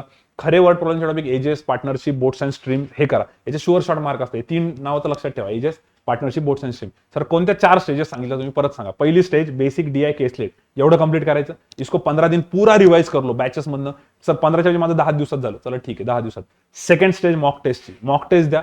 मॉक टेस्ट मध्ये तुमचे लगेच एका आठवड्यात सगळे स्कोर भारी नाही येणार. पहिले 20 मार्क येतील तिन्ही विषयांचे मिळून, मग 25 येतील, मग 30 येतील, मग 35 येतील, मग 40-45 ला गाडी अडकून जाईल. मग त्याचा अनालिसिस करा. अनालिसिसचे भरपूर व्हिडिओ टाकलेले, आज पण लिंक मध्ये टाकू आपण खाली. मागच्याच मला एकाने सांगितलं सर मागच्याच तुम्ही टाकता म्हणे, टाकलाच नाही. अरे यार व्हिडिओच्या शेवटी असतं खरं, पण आता ठीक आहे. मी त्याला पर्सनली सेंड केला होतो काल रात्री रिप्लाय देत होता, त्यात मी त्याला पाठवून दिला होता स्पेशल. तर तो व्हिडिओ बघा. मग मॉक टेस्टची स्टेज असणार आहे सेकंड. मग third stage mock test plus word problem topic wise तुमचे चालू होतील, बरोबर. त्याला तुम्हाला अजून भरपूर दिवस लागतील, पण हळूहळू इकडे इम्प्रूव्ह होईल. आणि चौथी स्टेज की मॉक टेस्ट मध्येच वर्ड प्रॉब्लेम पण अटेम्प्ट करायचे. सर याला जवळपास 2-2.5 महिने लागतील, लागू द्या ना, काही होत नाही. तुम्हाला हे चालूच ठेवावं लागणार आहे. हे झालं प्री वाल्यांची स्टेजेस. मग आता प्री नंतर सेकंड स्टेज म्हणजे तुम्ही थोडंसं मेन्स मध्ये एंटर करणार आहे. आता मेन्स वाल्यांचं काय राहील? मेन्स वाल्यांचं इथून हे झालं म्हणजे तुम्ही आता मेन्स साठी एंटर करताय. बघा ना, तुमचे प्रीचे चालू आहे सगळं मॉक टेस्ट, आणि त्याच्यामध्ये वर्ड प्रॉब्लेम इंट्रोड्यूस झाले म्हणजे तुम्ही आता ऑब्व्हियसली मेन्स साठी एंटर करताय. मग सर मेन्स साठी काय करायचं? मेन्स साठी जे पण मुलं अभ्यास करतात त्यांनी रोज मी शेड्यूल पूर्ण बनवून देणार पुढे टाइम टू टाइम. पहिले फक्त बेसिक ऐकून घ्या. मॉक टेस्ट राहील, पण त्या मॉक टेस्ट मध्ये तुम्ही आता एक्सपेरिमेंट केले पाहिजे. कसे एक्सपेरिमेंट? आता जे पण जुने मुलं मेन्स मॉक टेस्ट देत आहे, मग सर आम्हाला मेन्सची द्यायची, तुम्ही आम्हाला प्री का बरं द्यायला लावताय? मेन्स साठी जरी प्रिपेअर करताय तरी रोज प्रीची मॉक टेस्ट तुम्ही द्या, किंवा ऑल्टरनेट डेला तरी द्या. का? आणि त्याच्यामध्ये एक्सपेरिमेंट करा. काय एक्सपेरिमेंट करायचे? फक्त वर्ड प्रॉब्लेम अटेम्प्ट करायचे, फक्त पझल सॉल्व्ह करायचे. इंग्लिशमध्ये फक्त RC करायचं. ज्या गोष्टी तुम्ही नाही करत त्या गोष्टी करायच्या, कारण तुम्हाला मेन्सचं प्रिपरेशन करायचंय. मग तुम्ही इकडं प्री मध्ये एक्सपेरिमेंट करत राहा, म्हणजे तुमचं ते पण चालूच राहतं. आणि दुसरं काय? दुसरं मग एवढंच आहे त्याच्यामध्ये की 2 सेक्शनल टेस्ट आणि 1 फुल लेंथ टेस्ट. कधी सर? वीकली 2 तुमच्या सेक्शनल टेस्ट झाल्या पाहिजे आणि 1 फुल लेंथ टेस्ट झाली पाहिजे. असं जर तुम्ही प्रिपरेशन केलं तर तुमचं प्री आणि मेन्सचं प्रिपरेशन होतं. पहिले काही दिवस तुम्हाला प्रीचं करावं लागेल, काही दिवस म्हणजे त्याला 2 महिने लागू शकतात, 3 महिने लागू शकतात, 4 महिने लागू शकतात. मुलांवरती डिपेंड आहे किती लवकर तुम्ही झालेल्या चुका तुमच्या इम्प्रूव्ह करता. सगळ्यात मेन मला काय वाटतंय सिलेक्शन आणि रिजेक्शन मध्ये जे मुलं सिलेक्ट झालेले आहेत ना त्यांनी त्यांच्या चुका पटापट इम्प्रूव्ह केल्या, आणि ज्यांचं सिलेक्शन नाही झालं त्यांनी तिथे जाऊन पॅनिक झाले, टेन्शन घेतलं, त्याच चुका परत केल्या, म्हणून गडबड होत असेल. त्यामुळे नोटबुक मध्ये नोट डाऊन करत जा आणि बघत जा की आपण मागच्या मॉक टेस्ट मध्ये या चुका केल्या, या चुका या मॉक टेस्ट मध्ये करायच्या नाही. आता मी एकदा शेड्यूल सांगतो, याच्यावर नंतर परत येतो. शेड्यूल बघा मग तुमचं कसं असणार आहे. प्री साठी 2 तास तुमचं 2 तासाचं मी जर समजा प्री साठी प्रिपेअर करतोय तर मी काय केलं असतं माहिती का? 2 तास बेसिक DI आणि केसलेटची प्रॅक्टिस केली असती. 2 तास मिळून बेसिक DI आणि केसलेट. बेसिक मध्ये काय? Comparison, number series, simplification, DI caselet. त्याला ऑल्टरनेटली घुमवून काय ना, पण रोज 2 तास प्रॅक्टिस केली असती. असं आठवडाभर केलं असतं. 2 तास पझल्स आणि एखादा टॉपिक केला असता. 1 तास पझल, 1 तास दुसरा टॉपिक. 3 ते 4 तास इंग्लिशचं केलं असतं. सर इंग्लिशचं काय? मॅडमनी सांगितलेलं, मॅडमचा इंग्लिशचा क्वेस्ट पॅड बघा, मॅडमची कॉन्टॅक्ट करा, काही करा. आणि हा इंग्लिशसाठी मी थोडंसं बोलणार आहे पुढे स्क्रीनशॉटमध्ये, ते नक्की ऐका. 3 ते 4 तास इंग्लिश आणि 3 ते 4 तास मॉक टेस्ट आणि त्याचा अनालिसिस. ठीक आहे, हे माझं शेड्यूल राहिलं असतं. 2 तास बेसिक DI केसलेट याला घुमवलं असतं. 2 तास LR आणि एखादा कोणता पण टॉपिक. 1 तास LRचं पझल्स आणि 1 तास कोणता पण एक टॉपिक. म्हणजे लॉजिकची 2 तास प्रॅक्टिस होईल, 2 तास मॅथ्सची कडक प्रॅक्टिस होईल, 3 ते 4 तास इंग्लिशचे, आणि उरलेल्या वेळात मॉक टेस्ट अनालिसिस. सर मग मॉक टेस्ट मध्ये माझं बेसिकची प्रॅक्टिस होत असेल तर मी मॅथ्स मध्ये परत 2 तास कावर बेसिकची प्रॅक्टिस करू? मग तिथं वर्ड प्रॉब्लेमची प्रॅक्टिस करायची. मी तुम्हाला वरती शेड्यूल सांगितलं. असं जर शेड्यूल चालू ठेवलं तर प्रीचं एकदम व्यवस्थित मस्त प्रिपेअर होतं. मग ज्यावेळेस तुम्ही प्री टू मेन्स मध्ये जाणार तर त्याच्यामध्ये तुमचं शेड्यूल असं पाहिजे 3 तास मॉक टेस्ट प्लस अनालिसिस. 3 तास म्हणजे काय, 1 तासाची मॉक टेस्ट, त्याच्यात 2 तासाचा अनालिसिस, 3 तास त्याच्यात जातील तुमचे. त्याच्यानंतर 2 तासामध्ये कॉन्ट लॉजिकचे वर्ड प्रॉब्लेम्स. ठीक आहे, लॉजिकचे नाही, कॉन्टचे वर्ड प्रॉब्लेम 2 तास. कारण आता तुम्ही प्री टू मेन्स मध्ये जाताय, त्यामुळे तुमचं बेसिक डीआय केसलेट तर झालेलं असणार आहे. मग तुम्हाला 2 तास आणि तुम्ही मॉक टेस्ट देताय म्हणजे त्याच्यात पण तुमचं बेसिक डीआय केसलेट तर प्रॅक्टिसमध्ये होऊनच जाईल, त्याच्या अनालिसिसमध्ये. पण 2 तास स्पेशल वर्ड प्रॉब्लेम्सला द्या. त्याच्यानंतर 2 तास लॉजिकच्या लाईव्ह सेशनला, फक्त लाईव्ह सेशन करायचं. जर तुमची प्रीची स्टेज क्लिअर झालेली आहे, आता तुमचं हे सगळं शेड्यूल झालेलं आहे पहिलं, तर जे सेकंड टप्प्यामध्ये आहेत ना, त्यांनी फक्त लॉजिकचं 2 तासाचं लाईव्ह सेशन करा, बाकी काहीच करू नका. लिहून घ्या बरं का व्यवस्थित, 2 तासाचं लाईव्ह सेशन, बाकी काहीच नका करू लॉजिकमध्ये. 2 तासाचं सरांना फॉलो करा लाईव्ह सेशन. 2 तासाचं तुम्ही मॅथ्सचं वर्ड प्रॉब्लेम बोललो, 3 तासाचं मॉक टेस्ट आणि अनालिसिस बोललो, 2 ते 3 तास इंग्लिशचं काय करायचं प्री आणि मेन्ससाठी ते मॅडम तुम्हाला सांगतील, आणि 2 तासाचं जीके. आता तुमची सेकंड स्टेजमध्ये जीके स्टार्ट होऊन जाईल, पहिल्या याच्यामध्ये जीके नव्हतं. तर बघा, प्री टू मेन्सचं जे मुलं करतायत त्यांना काय काय परत सांगतो मी. 3 तासाचं मॉक टेस्ट प्लस अनालिसिस, 2 तासाचं मॅथ्सचं फक्त वर्ड प्रॉब्लेम, 2 तासाचं लॉजिकचं फक्त लाईव्ह सेशन, त्याच्यानंतर 2 ते 3 तास इंग्लिशचं मॅडम जसं सांगतील तसं, आणि सगळ्यात शेवटी काय बोललो मी, जीके स्टार्ट करायचं 2 तासाचं. ठीक आहे, हे झालं प्री टू मेन्स. आणि आता सगळ्यात शेवटची स्टेज मेन्सवाल्यांची. जे पोरं असे आहेत की सर आमचे 2-2 मार्कने मेन्सचे रिझल्ट गेले, आम्ही मेन्स दिली पण आमचं प्रिपरेशन न झालं, ब्ला ब्ला ब्ला, जे पण म्हणतात, फक्त मेन्ससाठी ज्यांनी प्री केलेले उन्होंने देखो. मेन्ससाठी तुम्हाला 3 प्रीच्या टेस्ट ऑल्टरनेटली द्यायच्याच आहे, बरोबर. 2 सेक्शनल टेस्ट द्यायच्या आणि 1 फुल लेंथ टेस्ट द्यायची. मग सर याला मॅनेज कसं करणार. तुमचं दिवसभराचं शेड्यूल काय पाहिजे. दिवसभराचं शेड्यूल एकदम सोपं आहे पोरांचं. 2 तास LR लाईव्ह सेशन, चुपचाप सरांना फॉलो करायचं, नाटकं करायचं नाही. का नाही करायचे त्याचे तुम्हाला पुढे स्क्रीनशॉट येतात, मी तुम्हाला एक्सप्लेनेशन देतो. 2 तास चुपचाप मॅथ्सचं लाईव्ह सेशन करायचं, टेलिग्रामचं मॅथ्सचं लाईव्ह सेशन जे आता त्याच्यामध्ये भरपूर नवीन प्रकारे नाही. कारण एक सुजित सर आपले मॅथ्ससाठी जॉईन झाले, अजित सर तर आहेत, ओम सर पण आहेत, 3 जण आहेत ते. तर मॅथ्सचं लाईव्ह सेशन आता अजून थोडंसं चेंज करतील ते, प्री आणि मेन्ससाठी सांगतीलच तुम्हाला ते. चुपचाप तेवढं फॉलो करायचं. ठीक आहे, मी मॅथ्सचं लाईव्ह सेशन आधी कोणाच बोललो नाही बरं का. आधीचा जर तुम्ही टाइम टेबल बघितला त्यात मॅथ्सचं लाईव्ह सेशन बोललो नाही मी तुम्हाला. कॉन्टचं लाईव्ह सेशन फक्त त्याच पोरांनी करायचं त्यांचं मेन्सचं चालू आहे. प्रीवाल्यांनी सध्या तिथं हातच नका लावू. प्रीवाल्यांना तुम्हाला तुमचं शेड्यूल बनवून दिले. 2 तास लॉजिकचं लाईव्ह सेशन, 2 तास मॅथ्सचं लाईव्ह सेशन, 2 तास इंग्लिशचं लाईव्ह सेशन. आता इंग्लिशच्या लाईव्ह सेशनमध्ये भरपूर तुम्हाला लिंक्स प्रोव्हाइड करतात. महाजन सर पण तिथे बघा, सायली मॅडम आहेत, ते जे सांगते तेवढं फॉलो करा आणि त्याचा फीडबॅक द्या मॅडमला. इंग्लिशसाठी मला वाटतं मॅडम माझ्यापेक्षा बेटर सांगतील. तर बस फक्त लाईव्ह सेशन आहे मेन्सवाल्यांना, बाकी दुसरं काहीच करू नका. रिझन सांगतो मी तुम्हाला. आणि 2 तासाचं जीके, असं तुमचं 8 तास झालं. 8 ते बघ ना, 2 तास मॅथ्स, 2 तास लॉजिक, 2 तास इंग्लिश, सगळे live session. Telegram live session कसं जॉईन करायचं, काय करायचं मी ऑलरेडी या व्हिडिओमध्ये सांगितलं. आणि 2 तासाचं जीके. किती तास गेले तुमचे दिवसभरातलं. 8 तास. ते मस्त स्टडी प्लॅनर जसा यांनी बनवलेला आहे ना, तसा बनवून घ्यायचा. मस्त 8 तास त्याच्यामध्ये गेले. आणि उरलेले सर 4 ते 5 तास त्याच्यामध्ये मॉक टेस्ट अनालिसिस तर तुमचं आहेच. एक प्रीचा मॉक टेस्ट असणार तुमच्या वीकली 3 ऑल्टरनेट डेला. आणि उरलेले जे 3 दिवस आहेत त्याच्यामध्ये 2 सेक्शनल टेस्ट द्यायच्या. म्हणजे बघा, सोमवारी प्री, मंगळवारी सेक्शनल टेस्ट, बुधवारी प्री, गुरुवारी सेक्शनल टेस्ट, शुक्रवारी प्री आणि शनिवारी फुल लेंथ टेस्ट. आणि रविवारचा दिवस पेअर मध्ये ठेवा, त्यात ज्या गोष्टी नाही झाल्या त्या करायच्या. आणि आपलं युट्यूब लाईव्ह तर असतंच सॅटर्डेला, वीकली 1 तर असतंच, बरोबर. इतकं जर का इमानदारीने व्यवस्थित केलं ना बॉस, टाइम टू टाइम डिसिप्लिननी, खरंच होतं. 2 तास चुपचाप टेलिग्राम लाईव्हला तिथं प्रेझेंट राहणार तुम्ही. मी म्हणतोय की तुम्हाला असा अभ्यास करा स्वतःहून, म्हटलं तर होईल का नाही, पण तुम्हाला शेड्यूल बनवून दिलेलं आहे. रोज टेलिग्रामवर टाइम टेबल येतो, तो टाइम टेबल चुपचाप फॉलो करायचा, दुसरं काहीच करायचं नाही. आणि तुम्ही वाचले ना आताचे रिझल्ट आलेल्या मुलांचे मेसेज, आम्ही फर्स्ट डे पासून लाईव्ह सेशन केलं. शुभम लोहारेने किती दिवस केलं सर. शुभम लोहारे म्हटला होता की मी पूर्ण किती, शुभम लोहारेचा आता ज्याचं येईलच क्रॉनिकल्स ऑफ टाइम, त्याचं म्हणणं तर राईट. अरे शुभम लोहारेच सोडा, मी स्वतः सांगतो ना. 1 एप्रिलला लाईव्ह सेशन चालू केलं होतं. 1 एप्रिल पासून जुलै एंड पर्यंत सगळे लाईव्ह सेशन मी स्वतः घेतले होते मॅथ्सचे, कारण तोपर्यंत ऑनलाईन बॅच चालूच झाली. जसं ऑनलाईन बॅच चालू झाली त्यावेळेसपासून मग मला इकडे थोडासा वेळ द्यावा लागला, तिथून माझं ते सगळं सुटून गेलं. मी ते स्वतः लाईव्ह सेशन घेतलेले, मला चांगलं आठवतं. शुभम लोहारे झाला, शिल्पा झाली, त्यावेळेस तो मुजीब पण होता त्याच्यामध्ये, भले त्याची बॅच स्टार्ट नव्हती केलेली पण तरी तो पार्टिसिपेट करायचा. ही वैशाली होती, भरपूर जण. तर ते सगळ्यांनी रोज सेशन केले. किरण आंभोरे होता आणि मी त्यांना सांगायचो की हा क्वेश्चन आजचा सगळ्यात बेस्ट आहे. आठवत असेल तुम्हाला लाईव्ह सेशन बघा, एप्रिल, मे, जून, जुलै 4 महिने या पोरांनी इतका मरमर अभ्यास केलेला आहे, कसा रिझल्ट येणार नाही. आणि ज्या मुलांचे रिझल्ट आले नाही त्या बिचारांनी ते लाईव्ह सेशन करून त्यांचा रिझल्ट आला नाही असं का. त्या दिवशी त्यांच्याकडे थोडीशी गडबड झाली असेल मेन एक्झाम मध्ये, पण दॅट डज नॉट मीन की त्यांनी मेहनत नाही घेतलेली. फक्त काही पोरं त्यात असे होते रताळे रिकामे, कधीतरी अभ्यास करायचे, कधीतरी यायचे लाईव्ह सेशनला, बघायचे फक्त काय आहे काय नाही. याच्याने काहीच होणार नाही. डिसिप्लिन पाहिजे, तिथं रेग्युलरली फॉलो केलं पाहिजे. आणि तुम्हाला सांगतो, माझ्या अजून एक पुढे स्क्रीनशॉट येतात, त्या पोरांनी हेच सांगितलेलं आहे की सर ऍक्च्युली आम्ही सुरुवातीला 2-2, 3-3 दिवस करायचो, नंतर सोडून द्यायचो, आम्हाला वाटायचं होत नाही आपल्याकडनं. ते रेग्युलर कन्सिस्टंटली बेसिसवरती करा ना. मी मॅथ्सचं सांगितलं तर सर तुम्हाला लॉजिकचं सांगतील, 100% ते फॉलो करा. होतं माहिती का, करता किती दिवस तुम्हाला सांगा. इमानदारीने मला सांगा, सर मागच्या 1 महिन्यापासून मी रोज 6 तास लाईव्ह सेशन करतोय आणि तरी माझी मेन्स निघत नाही. अबे कसं काय निघत नाही, निघायलाच पाहिजे. तुम्ही करतच नसणार रोज 6 तास, दाखवून द्या मला तुम्ही. ठीक आहे. आणि चीटिंग न करता, सगळ्यात महत्वाचं, तिथे चीटिंग नका करत जाऊ. चलो क्लिअर. हे सगळं शेड्यूल तर तुम्हाला सांगितलेलं आहे मी. आता पटापट पुढचं हे सांगून देतो. फक्त हे बाकी सर, पुढचं काय बाकी आपलं? Important doubts, feedback, suggestion, screenshot, ह्याला एकदा थोडंसं पटापटा घेऊन टाकू. त्यानंतर कॉनचे डाऊट्स क्लिअरिंग, त्याच्याबद्दल थोडंसं बोलायचंय. बरं, हा कॉनच्या डाऊट क्लिअरिंग बद्दल म्हणजे ठीक आहे, त्याच सिक्वेन्सने बोलू आपण, काय हरकत नाही. ठीक आहे. चला, कोणता पॉईंट होता? हां, इम्पॉर्टंट डाऊट्स, फीडबॅक, सजेशन्स वाला पॉईंट. हे बघा, शुभम गावंडेचा मेसेज आहे, सर मला खूप जास्त फायदा झाला, मी टेलिग्राम लाईव्ह सेशन करतोय सर, डेली फॉलो करतोय, कॉन्टचे युट्यूबचे सेशन्स पण बघतोय, खूप भारी क्वेश्चन असतात सर, खूप फायदा झाला, त्यामुळे कॉन्सेप्ट क्लिअर झाली, बट वीकली टॉकमध्ये तुम्ही परत एकदा सांगा मुलांना फॉलो करायला. ठीक आहे. पुढचं प्रसादनी एक व्हिडिओ पाठवलेला आहे, तो मी टाकून देतो नंतर.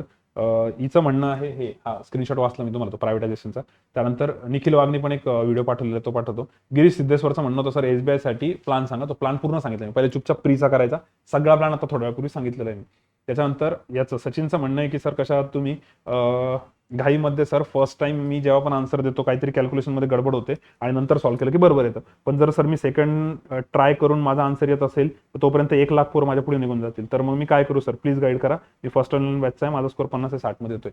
हे बघ सचिन, खूप जणांचं असं होतं, इनफॅक्ट ज्यावेळेस मी स्वतः करायचं त्यावेळेस पण असं व्हायला जायचं की सगळ्यात पहिले आन्सर यायचं कधी क्लासमध्ये, पण पेपरमध्ये जाऊन चुका व्हायच्या. ऑनलाईन ओरली केलं की गडबड होऊन जायची. सुरुवातीला सगळ्यांचं असं होतं, पण त्याला एकच सोल्युशन आहे की तुम्हाला ते ट्रायच करत राहायचंय. तुम्ही असा विचारच ना करू की यार मी घाई केली की अशी गडबड होते. तुम्ही फक्त थोडं कॉन्सन्ट्रेट करा. माहिती का सिली मिस्टेक कधी होतं, ज्यावेळेस आपण तिथं पूर्ण स्वतः तिथं प्रेझेंट नसतो, आपल्या डोक्यात काहीतरी विचार चालू असतात किंवा कॅल्क्युलेशन करतो तर आहे, पण बाकी कमेंट्स बघतो, कोणाचा आन्सर येते कोणाचं नाही येते, या सगळ्या गोष्टी किंवा अजून दुसऱ्या काही गोष्टी चालू असतात. तर मी म्हणाल त्याला एकच सोल्युशन आहे, कंटिन्यू ती प्रॅक्टिस करतच राहा, त्याला सोडूच नका. हळूहळू बरोबर जमतं. मग सर त्याच्यामध्ये अजून काही छोट्या मोठ्या गोष्टी करता येईल का? हो. आता बघा, हे ठरवून घ्यायचंय की काही सिम्प्लिफिकेशनचे क्वेश्चन असतात ना, त्याला ओरली ट्राय करायचं. अहो सर, पण ओरली ट्राय करायला गेलं की लिहून करण्यापेक्षा पण जास्त वेळ लागतो. लागू द्या, काही बिघडत नाही. पहिले ट्राय तर करा, हळूहळू त्या गोष्टीची सवय येईल. कुठली गोष्ट ओव्हर द नाईट होत नाही, त्याला तेवढी प्रॅक्टिस करावं लागते. तर ओरली ट्राय करा. दुसरं, तुमचे काही 4-5 जणांचा ग्रुप असेल ना, त्या ग्रुपला कॉन्फरन्स कॉलवर घ्यायचं, एक PDF शेअर करायची सिम्प्लिफिकेशनची आणि त्यांना म्हणायची क्वेश्चन नंबर 7 आहे, सगळ्यांनी मोबाईलमध्ये बघा, हेडफोन्सवरती असणारच आपण. 7 नंबरचा क्वेश्चन आहे, ओरली सांगा म्हणायचे, कॅल्क्युलेशन कसे करायचे, ओरली नंबर्स तोडायला सांगायचे. 32% समजा 850 करायचे, तर मग त्याला 10 85 255 आणि अजून 2% म्हणजे 8.5च्या डबल, 8.5च्या डबल केलं 17, 255 17 272 असं एक करू शकता. किंवा मग हाफ डबल करायला लावा, 32% अर्धे करायला लावा 16 आणि इकडे किती होते, 850चे डबल करायला लावा 1700, म्हणजे 16 गुणिले 17, 16 गुणिले 17 म्हणजे 16चा वर्ग 256 प्लस 16 टाका, किती आले ते 272. किंवा 17चा वर्ग 290 मायनस 17 करा. असं फोडून हे सगळं कुठे शिकवलेलं तुम्हाला? पर्सेंटेज मध्ये शिकवलेलं. बघा, पर्सेंटेजच्या पहिल्या 2-3 लेक्चरला मी ज्या पण या टेक्निक शिकवलेल्या, या टेक्निकची प्रॅक्टिस करा, ओरली करून बघा, हळूहळू फिअर निघून जातं. पण असं नका वाटू दे की यार माझं दरवेळेस पहिलं आन्सर येतं, सेकंड आन्सर मध्ये राईट येतं, पहिल्या याच्यामध्ये चुकतंच माझं आन्सर. त्याला ट्राय करत राहा, हळूहळू ते फिअर निघेल. आणि अजून एक सचिन, जर याच्यात काय करायचं, सुरुवातीला काही वेळ ना थोडंसं स्लो करून बघा, सुरुवातीचे काही वेळ, जोपर्यंत तुमचा कॉन्फिडन्स गेन होत नाही की अरे यार स्लो केलं की येते, मग हळूहळू नजर बसते आणि मग बरोबर फास्ट व्हायला लागतं. तर माझं असं म्हणणं आहे की काही ग्रुप्स बनव, त्याच्यामध्ये रोज 15-20 मिनिटांना त्या ग्रुपमध्ये ओरली प्रॅक्टिस करून बघायची. जमतं ते, केल्याने सगळं होतं. फक्त तुम्हाला तसे चांगले मेंबर्स पकडावं लागतील किंवा स्वतः ओरली करायचं. आणि एखाद्याला ना समजावून सांगायचं की बाबा 36% तुला सांगू का म्हणा, 540चे किती असतात, ते म्हणाले यार मला नाही कळत तू काय सांगतोय. हीच तर सगळ्यात मोठी चॅलेंज असते. माझा रूममेट होता ना दिव्यांग, त्याला मी बऱ्याच वेळेस ना ओरली कॅल्क्युलेशन एक्सप्लेन करायचो, तो मला डायरेक्ट म्हणायचा, भाई तेरे को जो करना है कर, मेरे को नहीं समझ रहा तू क्या बोल रहा है, मैं तो लिख के करने वाला. मग ते मला इतकं लागून जायचं ना की अबे थांब, तुला कसं काय कळत नाही, मी तुला एक्सप्लेन करतो. तर त्याला एक्सप्लेन करण्याच्या चक्करमध्ये काय व्हायचं, 36% सरळ जाऊन काढायचे, उलटे जाऊन काढायचे, तोडून करायचे. आपल्याला वेगवेगळे शस्त्र यायचे, म्हणजे आपण त्याला सांगतो की हे असं आन्सर आहे, तो म्हणायचं हे मला नाही पटत आहे, मग चल हे घे. शेवटी आपल्याला गोल तोच आहे, आपल्याला ओरलीच करायचे, फक्त आपण वेगवेगळे ऑप्शन शोधून काढतो. तर याच्याने काय होतं, एखादा जर असं म्हटलं ना की मला कळतच नाही तू काय सांगतोय, तर उलट त्याला जोपर्यंत कळत नाही तोपर्यंत त्याला एक्सप्लेन करून दाखवा. ही तुमची खरी टेस्ट असणार आहे. त्याच्याने तुमची इम्प्रुव्हमेंट खूप जास्त होईल. तुम्हाला भरपूर वेगवेगळे वेज कळतील की यार याला असं तोडता येईल, असं करून बघ, म्हणा भाऊ हे असं आहे. कधी ना कधी तर त्याला कळते आणि त्याला ते इमॅजिन करायला लावा. बऱ्याच वेळेस काय म्हणायचं, दिव्यांग म्हणायचं अबे तू हवेत काय करतो कळत नाही काय चाललेलं आहे, मग त्याला आपण हळूहळू प्रॅक्टिस करायला लावायची. की नाही यार हे मी असं असं करतोय, तुला इमॅजिन झालंच पाहिजे. हळूहळू प्रॅक्टिस नाही होतं ना. ज्यावेळेस क्लासेस चालू होते ना, दिव्यांग एकदा SBIचा इंटरव्ह्यू घ्यायला आला होता क्लासमध्ये, आणि तो 1-2 दिवस माझ्याकडे राहिला पण होता. तर त्यावेळेस तो म्हटला होता की मेरे को ना क्लास देखने काय म्हणे, की जो चीजें तू मेरे को बोलता था ऐसे ऐसे ओरली, हे क्लासमध्ये होता का? म्हटलं गॅरंटी होता, पोरं भरपूर जण करतात, सगळेजण नाही करत शेवटपर्यंत, पण बरेच जण सोबत असतात. तर त्याला लेक्चर त्याने एकदा अटेंड केलं होतं त्यावेळेस, म्हणजे 2018ची वगैरे गोष्ट आहे. त्याला लेक्चर मध्ये दाखवलं की खरंच होतं. मग तो म्हणे की यार खरंच यार प्रॅक्टिस केली नाही सगळ्या गोष्टी होता, पण आपल्याकडे त्यावेळेस वेळ कमी होता, त्यामुळे मी प्रॅक्टिस नाही केली. पण तू मुलांकडनं खरंच चांगले करून घेतोय म्हणे ना, असं करून घ्यायला पाहिजे. तर माझं म्हणणं तुम्ही तसं करा. होतं माहिती का, सगळ्या गोष्टी होतात त्या. तर सचिन, याच्यासाठी एवढंच आहे की ट्राय करत राहायचं, ते प्रॅक्टिस करत राहा, आणि थोडंसं सुरुवातीला हळू कर किंवा ग्रुप मेंबर्स बनव, दररोजचे 15-20 मिनिटं करायला पाहिजे, गॅरंटी होऊन जातात. ठीक आहे. आणि हसत खेळत करा ते. पुढे आदित्यचं पण सेम आता डाऊट होता की सर माझ्या खूप सिली मिस्टेक्स होत आहे, RBIचा मला वाटतं पेपर आहे, 20-25 रोज सिम्प्लिफिकेशन सॉल्व्ह करतोय सर, तरी पण एरर येत आहे. कॉन्सन्ट्रेशननी करावं लागणार आहे, बस लॅक ऑफ कॉन्सन्ट्रेशन हेच एक आहे. 5x5 तुमचे 10 होते. आता तुम्हाला 5x5 काय माहित नाही का 25 आहे म्हणून, पण प्रेशरमध्ये तसं होतं. तर हळूहळू हळूहळू ते प्रेशर हँडलिंग जमून जाईल, हळूहळू जमल ते. पण मला नाही वाटत त्याला काही दुसरं असं काही वेगळं सोल्युशन आहे की तुम्ही कसं करायला पाहिजे. सुरुवातीला तरी मी मुलांना हेच सांगायचो, आणि आताही हेच सांगतोय. आता हा कोणाचा आदित्यचा मेसेज. आदित्य काय करायचं, पुढच्या मॉक टेस्टमध्ये तू आकडे नको लक्षात ठेव की तुला मॅथ्सचे किती अटेम्प्ट करायचे. तू फक्त एवढं लक्षात ठेव की मला ना मॅथ्सचा पेपर सॉल्व्ह करायचा आहे, जेवढे जमतील तेवढे 5, 6, 7, आणि एकदम हळू कर, एकदम हळू. तू म्हणशील सर मी फक्त 7 अटेम्प्ट केले, चालतं, पण ते 7चे 7 बरोबर आले पाहिजे. मग हळूहळू हळूहळू त्याचं वाढवत राहा, नंतर हळूहळू वाढतात ते. बऱ्याच वेळेस मुलांचं कसं असतं नाही, बेसिक DI मतलब मेरे 20 तो होणे चाहिए, आणि त्यांचं टाइमकडे लक्ष असतं, यार 7 मिनिटं झाले म्हणजे 8 झाले पाहिजे होते, 9 मिनिटं झाले मग आपली स्पीड कमी पडली, मग ती स्पीड वाढवता आणि तिथे सिली मिस्टेक होता. मी म्हणतो तुम्ही टाइमकडे बघूच नका, एकदम निर्लज्जपणे फक्त 5 अटेम्प्ट करा, पण 5 राईट आणा. मग हळूहळू हळूहळू हळूहळू अटेम्प्ट वाढते, हळूहळू कॉन्सन्ट्रेशन वाढेल. तर तेच एक सोल्युशन आहे त्याला, दुसरं काहीही नाहीये.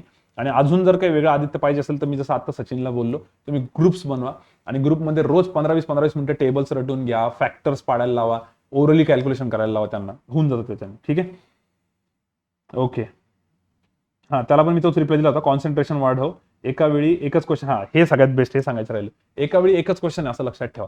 मी ज्यावेळेस प्रिपेअर करतो ना त्यावेळेस पण मला असे प्रॉब्लेम यायचे, म्हणजे ऍक्च्युली पेपर चालू आहे आणि माझ्या डोक्यात विचारायचे, मग आपण औरंगाबादला जाऊन काय करणार आहे, माझा घरी काय बोलणार आहे, आपलं CETला नंबर लागला तर नाही लागला तर, लिटरली असे विचारायचे. आणि ज्यावेळेस मी, आमचे एक सर आणि एक मॅडम होत्या ज्यांच्याकडे मी क्लास केला होता, त्यांना विचारायला जायचं होतं, तर ते सर तर खूप स्ट्रिक्ट होते, ते तर डायरेक्ट बोलून द्यायचे की काही हे एक्सक्युजेस देऊ नका, काही फालतूपणा वगैरे वगैरे. मग मी सरांशी काही डोकं नव्हतं लावत.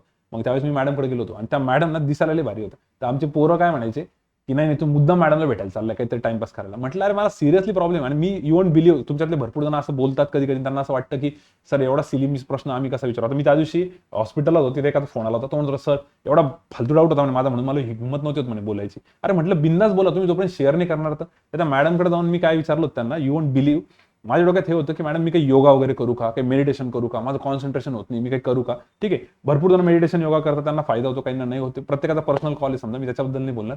पण मी त्यांना लिटरली हे विचारलं होतं, त्या मॅडमने काय उत्तर दिलं तुम्हाला, म्हणजे यार एकच करायचं ना शुभम, स्क्रीनवरती क्वेश्चन आहे ना, स्क्रीनवरती क्वेश्चन असतो त्यावेळेस एवढंच लक्षात ठेवायचं की तुला हा प्रश्न येतोय का. सिंपल येस ऑर नोचा प्रश्न विचारायचा. तुम्हाला भरपूर असे चार्ट, ट्री चार्ट वगैरे दिसतील बघा युट्यूबवरती, की तुम्हाला प्रॉब्लेम आहे का, यस, मग त्याच्यावर सोल्युशन आहे का, यस, मग सॉल्व्ह करा. प्रॉब्लेम आहे का, नो, मग तुम्ही कशाला टेन्शन घेता.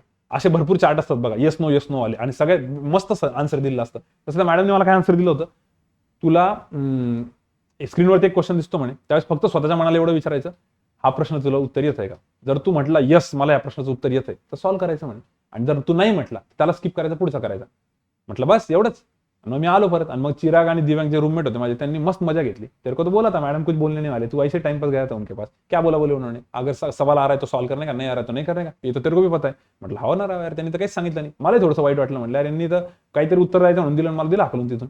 आणि नंतर काय केलं, मी ज्यावेळेस माझी टेस्ट होते, अशोका इंटरनॅशनलला पेपर असायचा आमचा, नाशिकला जस्ट मी प्रिपेअर करायचो. अशोका इंटरनॅशनल म्हणजे चांसी म्हणून काहीतरी गावाचं नाव आहे, थोडंसं नाशिकपासून दूर आहे, जसं औरंगाबादला चिकलठाण वगैरे दूर आहे तसं. तिथं पेपरला जायचो, आणि तिथं पेपरला ज्यावेळेस आम्ही गेलो होतो ना लास्ट, त्या पुढच्या पेपरला, त्यावेळेस बॉस मी तेवढंच लक्षात ठेवलं, म्हटलं आता काय करू, आपण जाऊन आलो मॅडमकडे, मॅडमने जे सोल्युशन दिलं ते ट्राय तर मारून बघू काय बिघडतंय, 2013ची गोष्ट ही. आणि ज्यावेळेस त्या मॅडमनी सोल्युशन दिलं, मी फक्त एवढंच लक्षात ठेवलं त्या पेपरला, की जो पण प्रश्न समोर येत असेल तर चुपचाप सॉल्व्ह करायचा, जास्त डोक्यात विचार आणायचे नाही, आणि नसेल येत तर स्किप करायचा आणि पुढे निघायचा. CETचा पेपर होता, 200 क्वेश्चनचा पेपर होता, मॉक पेपर होते आमचे.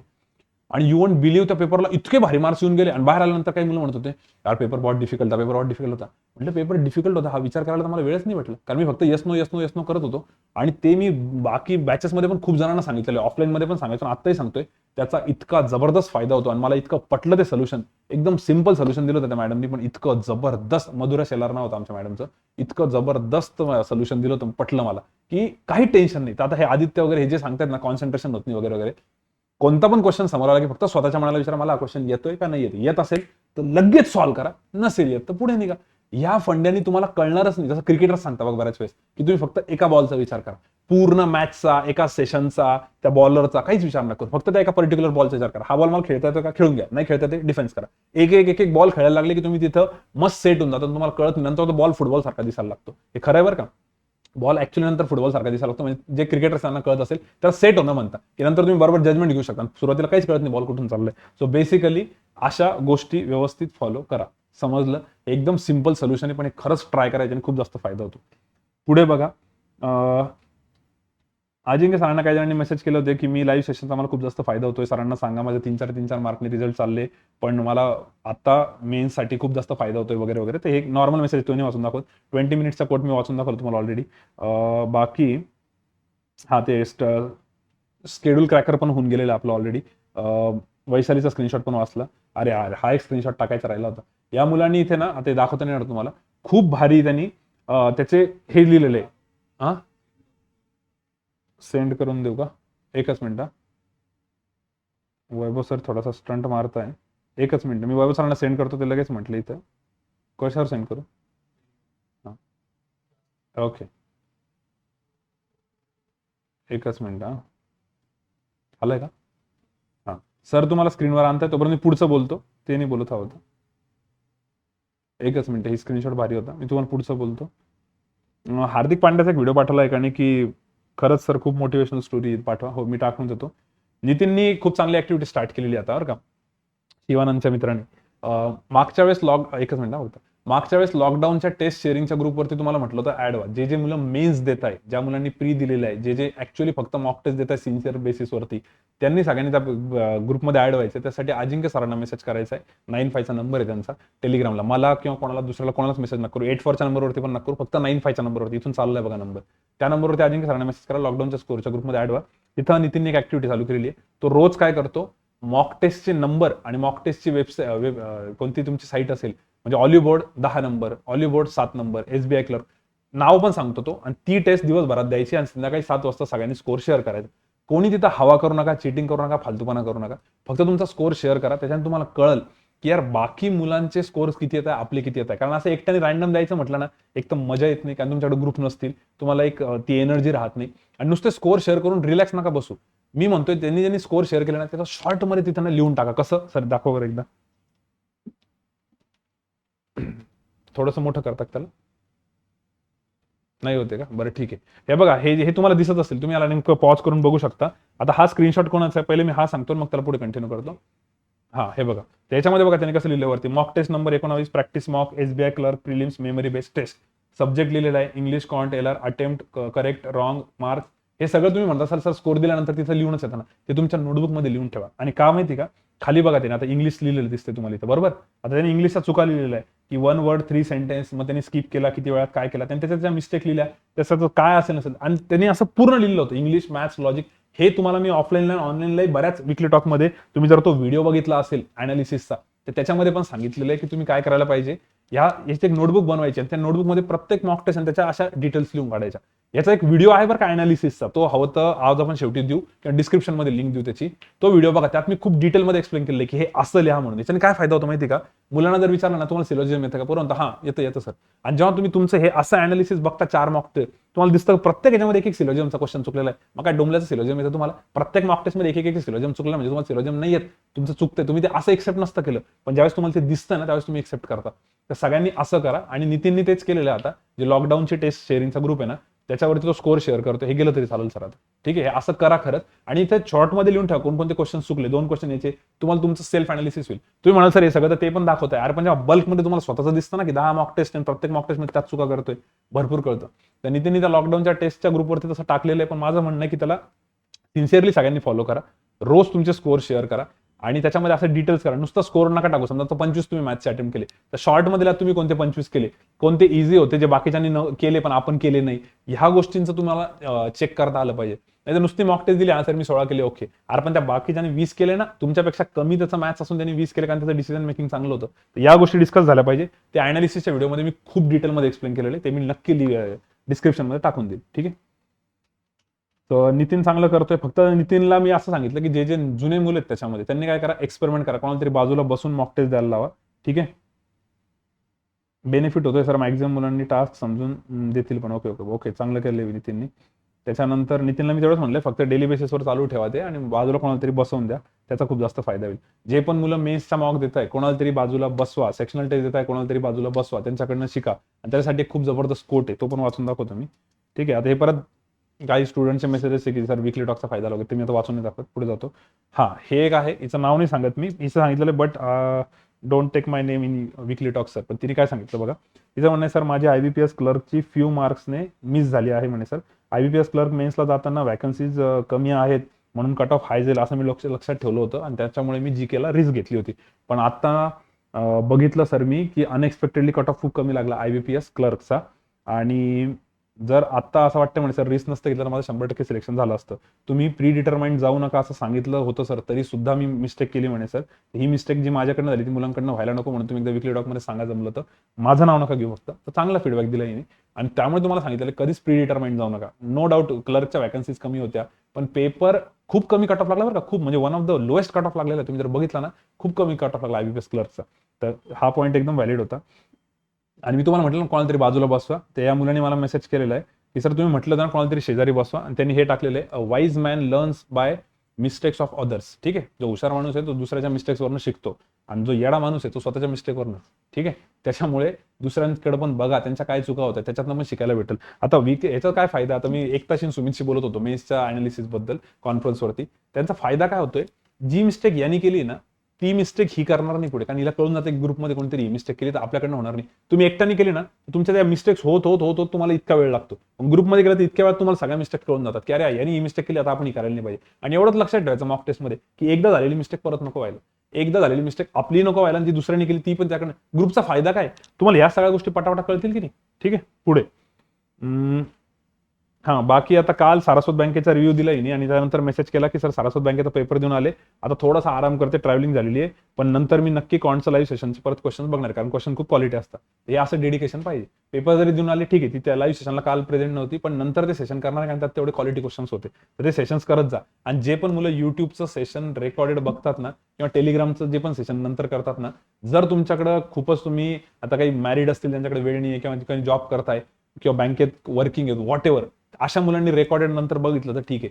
पण जे पोरं सिन्सिअरली प्रिपेअर करताय ज्यांच्याकडे पूर्ण 24 तास आहे आणि ते जर का युट्यूबचं आणि टेलिग्रामचं सेशन नंतर रेकॉर्डेड बघताय किंवा रेकॉर्डेड नंतर सॉल्व्ह करताय तर बॉस करूच नका, काही अर्थ नाही त्याला. कारण जर तुम्ही समजा एखादं पझल नंतर सॉल्व्ह करताय, सरांसोबत नाही करत, यस सरांसोबत नंतर करताय, त्याला काहीच अर्थ नाही.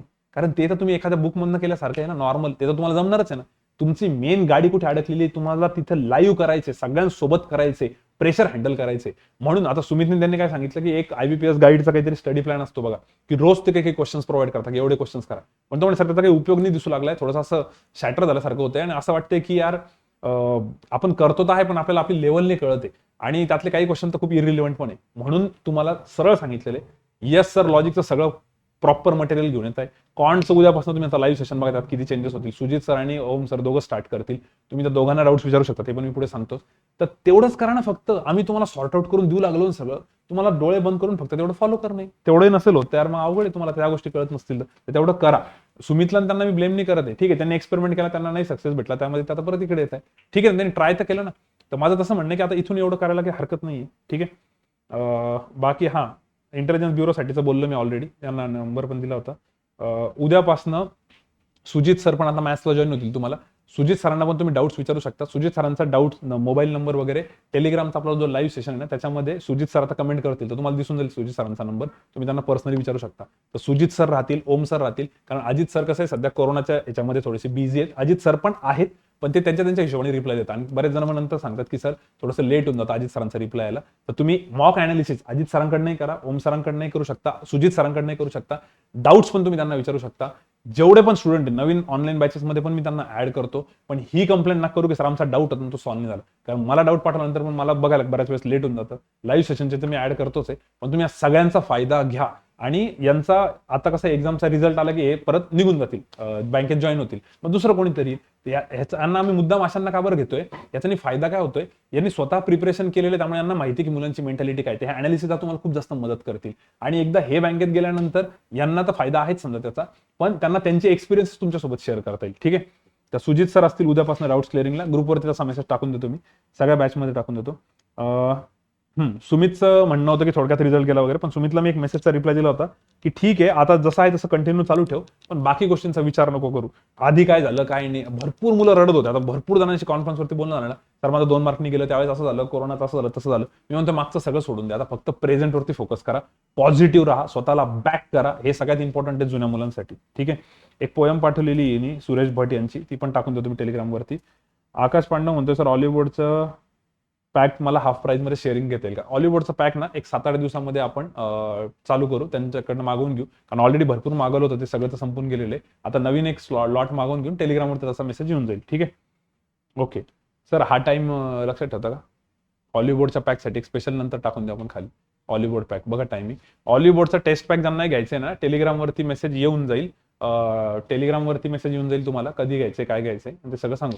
आणि ज्यांना शेअरिंगमध्ये घ्यायचंय त्यावेळेसच तुम्ही तसं अनिल सरांना सांगा, सर शेअरिंगसाठी हा नंबर आहे, 2 जणांमध्ये आम्हाला घ्यायचंय, त्यावेळेस बघू आपण, त्यावेळेस बघू. एक 4-5 दिवसात आम्ही अनाउन्समेंट करतो टेलिग्रामवरती. ठीक आहे. ओके. हे झालंय सगळं स्टडी प्लॅनरचं. बाकी अजय शेलार पण तिकडं ऍक्टिव्ह आहे थोडासा मॉक टेस्टच्या स्कोरिंगमध्ये, ते ओके. हां, आता याचं म्हणणं आहे की सर माझी फर्स्ट ऑनलाईन बॅच झालेली आहे सर, तुम्ही युट्यूबवरती जे कॉन्टचे प्रॉब्लेम घेतात ते वर्ड प्रॉब्लेम मला जमत नाही सर, माझी कमांड तेवढी आलेली नाही, तर मी काय करू? तर मी सजेस्ट करेल तुम्ही हळूहळू पहिले तर आपली सगळी नोट्स रिवाईज करा. त्याच्यानंतर त्याला काय 2-4 दिवस लागतील, फक्त पटापट बघून घ्यायचं. त्याच्यानंतर जेवढे पण आता युट्यूबवरचे सेशन झालेले, काहीतरी 45 सेशन झाले लाईव्ह सेशन, तर हळूहळू मागचे सेशन बघायला चालू करा, तर हळूहळू तुमचा कॉन्फिडन्स परत येईल. आणि लाईव्ह सेशन पण करत राहा, लाईव्ह सेशन सोडू नका. लाईव्ह सेशनला मी तुम्हाला गॅरंटी देतो, पहिल्या दुसऱ्या तिसऱ्या दिवशी काहीच सुधारत नाही. आणि असं होऊन जातं की सर मी 2 तास लाईव्ह होतो आणि मला फक्त एक क्वेश्चन आला. आणि तेच जर तुम्ही 1 महिनाभर केलं ना, तर तुम्ही म्हणाल की सर मी 2 तास लाईव्ह होतो, मला फक्त एक क्वेश्चन नाही आला. असं झालेलं आहे, खूप मुलांनी असे फीडबॅक दिलेले. त्यामुळे लाईव्ह सेशन युट्यूबचा असो टेलिग्रामचा असो कंटिन्यू करत राहा, फक्त थोडीशी मागची रिव्हिजन करून त्याला जॉईन करा. आणि मी मध्ये एक स्क्रीनशॉट तुम्हाला म्हटलं ना, एका सिलेक्ट झालेल्या मुलांनी पाठवला होता, त्यांनी त्यात एक लिहिलं होतं, मला आता आठवलं ते. मी मागच्या विकली टॉकला तुम्हाला बोललो होतो की लॉकडाऊनमध्ये तुम्हाला जेवढी मेहनत करता येईल तेवढी करा, कारण 90% काम तुमचं आत्ता होऊन जाणार आहे, आणि फक्त 10% तुमची जी फॉर्मॅलिटी राहील ना, 10% नंतर राहील. एक्झाम द्यायची, सिलेक्ट द्यायचं आणि बँकेत निघून जायचं. तसं आत्ता भरपूर मेहनत करून घ्या 2 महिन्यामध्ये, इथं तुमचं 90% काम होईल, नंतर जस्ट एक एक्झाम द्यायचं, फॉर्मॅलिटी राहणार आहे. श्रीकांत, अक्षय, किरण, त्याच्यानंतर सीमा, या 4-5 जणांचा प्रॉब्लेम असा, यांचे कट ऑफ पेक्षा जास्ती मार्क्स आहे, पण इंग्लिशमुळे यांचे रिझल्ट गेलेले. मी तुम्हाला आता थोड्यापूर्वी बोललो ना इंग्लिशसाठीचं, तर प्लीज कृपा करून इंग्लिशचा अभ्यास करा. श्रीकांत, किरण अंबोरे, अक्षय गरुड, त्याच्यानंतर सीमा, या सगळ्यांना मी एकमेकांचे नंबर दिले ना, तुम्ही तुमचाच एक ग्रुप बनवा, तुम्ही सगळ्यांनी रोज इंग्लिश करा. एक ग्रुपमध्ये सगळं टाका की यार आपण आज एवढं करतो, इंग्लिशचं लाईव्ह सेशन करा, फातिया मॅडमला वीकली कॉल करा, कॉन्फरन्स कॉल करा, भेटा, बोला, या सगळ्या गोष्टी करा, पण इंग्लिशला पासून दूर राहू नका. इंग्लिशशी रिलेटेडच मी तुम्हाला लकी सरांच्या होतं शेवटी स्टोरी सांगणार होतो, पण ती मला वाटतं पुढच्या वेळेस सांगायला, आज नाही सांगणार. तर बघू आपण सिच्युएशननुसार. ठीक आहे. त्याच्यानंतर पुढे इंग्लिशचं करा म्हणा, मी खूप मुलं बघितलं बरं का असे. आणि हा तुम्हाला एक स्टॅट सांगत होतो इथे इंग्लिश बद्दलचं. RRBचे रिझल्ट आलेत ना, 25 जणांचे फोटो टाकलेत बघा आपण, टोटल 26 जण होते, त्यातला एका जणाचा वेटिंगला होता, आणि 25 जणांचे फोटो टाकले ज्यांचे रिझल्ट आलेले आहेत RRB POचे. त्या सगळ्यांना मी विचारलं होतं की तुमच्यापैकी हिंदी किती जणांनी घेतलेले, त्या ग्रुपवरती जो रिझल्टचा ग्रुप होता, त्यातला जो वेटिंग वाला आहे तो, आणि अजून एक जण आहे तो म्हणे की सर आम्ही दोघांनी ऍक्च्युअली हिंदी घेतलेले आहे. म्हणजे बाकीच्या 24 जणांनी इंग्लिश घेतलं होतं RRBला, ज्यांचे रिझल्ट आलेले आहेत आपल्या बॅचमधले किंवा आपल्या क्लासमधले समजा. तर बघा तुम्ही इंग्लिशचा किती इम्पॉर्टन्स आहे. म्हणजे RRBला भरपूर जण म्हणतात की यार इंग्लिशचा जाऊ द्या, की एवढं काही नाही, हिंदी घेऊ आपण, किंवा इंग्लिशने एवढं काही टेन्शन नाही, पण सिलेक्शन झालेल्यांचं इंग्लिश होतं, त्याच्यामुळे इंग्लिशला लाईटली घेऊ नका. ठीक आहे. शंतनूचं ते इंटेलिजन्स ब्युरोचं झालं. विवेक, विवेकला तर इतकं मारलं पाहिजे. विवेक दलाल, स्नेहा दलालचा भाऊ आहे आपला, त्याची बहीण आपल्याकडे होती, आता हा पण होता. यांनी इतकं मला राग आला नाही, मी याचा स्क्रीनशॉटच काढलेला आहे. तो मला म्हणतोय की सर सर्व सेक्शन करावे लागणार आहेत सर, आज वगैरे वगैरे त्याने भरपूर काही लिहिलं होतं. LRचा स्कोर त्याचा खूप कमी होता, मी त्याला फक्त एक मेसेज केला, LRचं टेलिग्रामचं लाईव्ह सेशन करतो का बाबा तू यस सरांचं? त्याने म्हटलं नाही सर, आता मी रेग्युलरली फॉलो करणार आहे. आणि त्याला मी ती मीम पाठवली, असं डोकं आपटण्याचं, ते टेलिग्रामवर भरपूर असतात ना मीम, नाही ते काय इमोजी. किती मूर्खपणा आहे. किती मूर्खपणा आहे, म्हणजे तुम्हाला माहिती तुम्ही का नाही करत आहे, किती गाढवपणा आहे हा. हे करा, हे करून पोरांना फायदा झालेला आणि तुम्ही तेच नाही करत आहे, स्वतःच्या मनाने काहीतरी डोकं लावत बसता. लाईव्ह सेशन कंपल्सरी करतोय सर, फायदा होतोय वगैरे वगैरे, समाधाननी बरंच काही केलेलं आहे. बाकी कोणाला तरी बाजूला बसून प्रेशर हँडलिंग करा हे ते सांगितलं, ते सगळे एक्सपेरिमेंट्स करत राहा फक्त.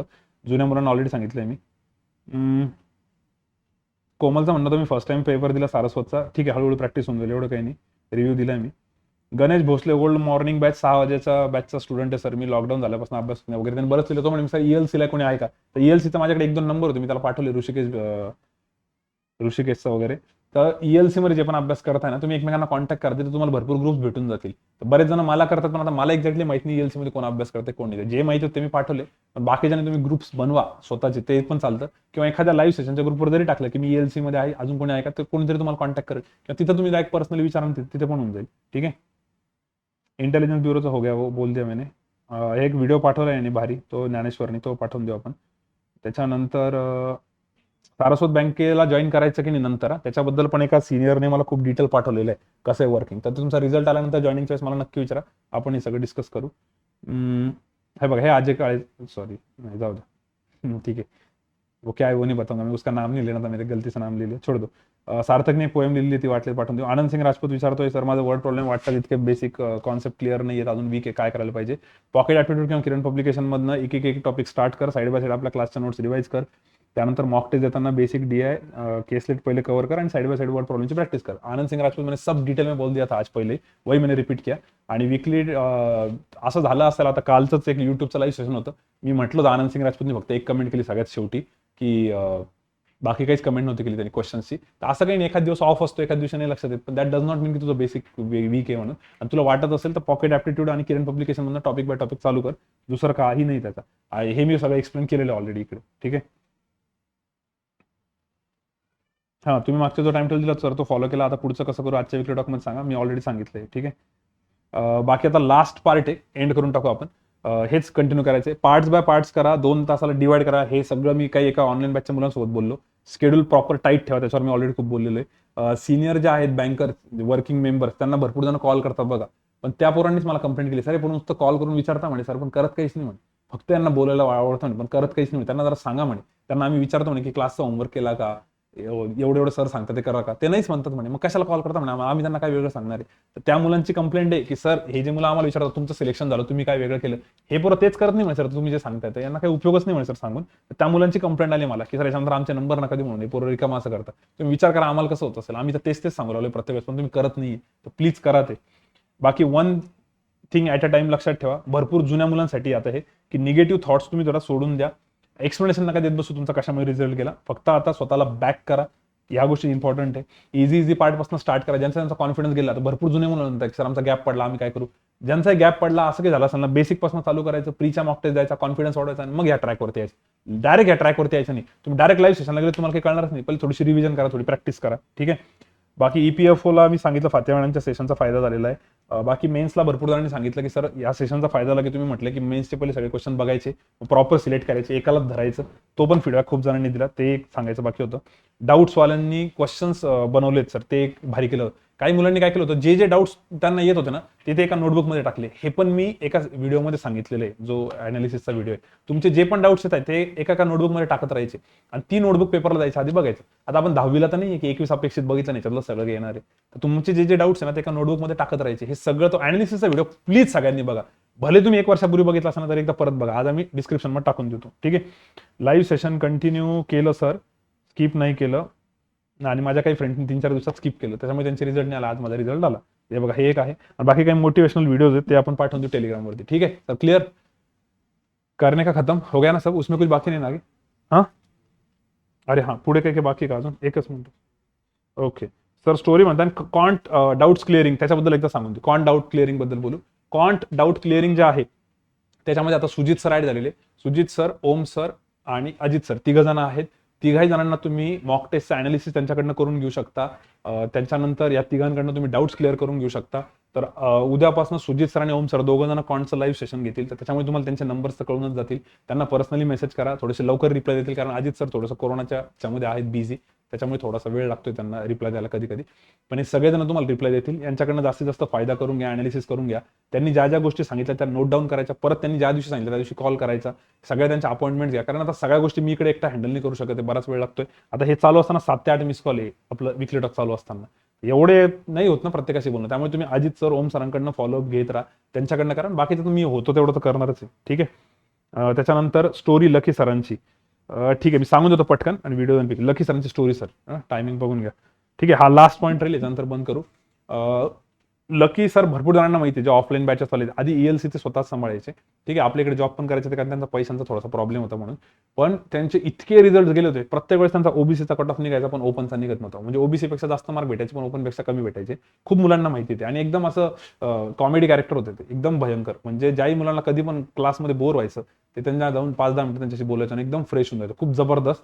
पण त्याचं दरवेळेस रडणं होतं, सर इंग्लिश येत नाही, इंग्लिश येत नाही. नंतर मरमर त्याला इंग्लिश करायला लावलं होतं मॅडमने आणि त्याचा नंतर रिझल्ट आला बरं का. ठीक आहे, हे तर तुम्ही इंग्लिशबद्दल त्याशी बोला.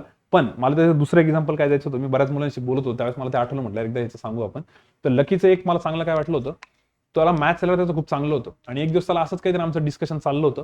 आता तो स्टाफमध्ये पण असायचा, कधी कधी बोलणं व्हायचं, तो म्हणायचा ते केसलेट काय असतं, मी त्या दरवेळेस सोडून देतो, खूप अगोदरची गोष्ट आहे. मग त्याला म्हटलं रे तू मूर्ख आहे का रे, तुझं मॅथ्स एवढं चांगलं आहे तू केसलेट कसं काय सोडतो, कारण केसलेट मग ॲव्हरेज पर्सेंटेज रेशो एवढंच येतं. तर म्हणे काय माहिती, म्हणे जाऊ द्या सर काम तर होतंय बाकीचं. मग नंतर मला थोडंसं त्याचा हर्ट झालं होतं. मी त्यानंतर काय केलं, कोणता पण मुलगा आला माझ्याकडे डाऊट्स घेऊन केसलेटचा ऑफलाईनमध्ये, मी त्यांना एक म्हणायचं एक काम करा, ELC मध्ये जा, तिथं लकी सर बसलेले त्यांच्याकडनं सॉल्व्ह करून घ्या. आणि तो म्हणायचा सर मला ते येत नाही. म्हटलं मी मुद्दाम तुझ्याकडे त्याच्यामुळे पाठवलेले. तर त्यांनी 2, 3, 4, 5 असे सॉल्व्ह केले. आणि नंतर जेवढे पण जुने मुलं आहेत तुम्ही कोणाला पण विचारा, कोणते पण मुलं जे ELC मध्ये होते त्यावेळेस ऑफलाईनमध्ये 1 वर्षापूर्वी, कोणालाही विचारा, काही दिवसानंतर जे लकी सर होते, म्हणजे लक्ष्मण, सगळे लकीच म्हणायचे त्याला, आता आम्ही पण लकीच म्हणतो, त्याला केसलेटचा किंग म्हटलं जायचं. म्हणजे अशी एकही केसलेट नव्हती जो तो सॉल्व्ह नव्हता करू शकत. आणि कसं, त्याला एकही येत पण नव्हती. फक्त मी काय केलं, कोणताही पोरगा आला जा त्याच्याकडे, सुरुवातीला असं टाकून दिलं.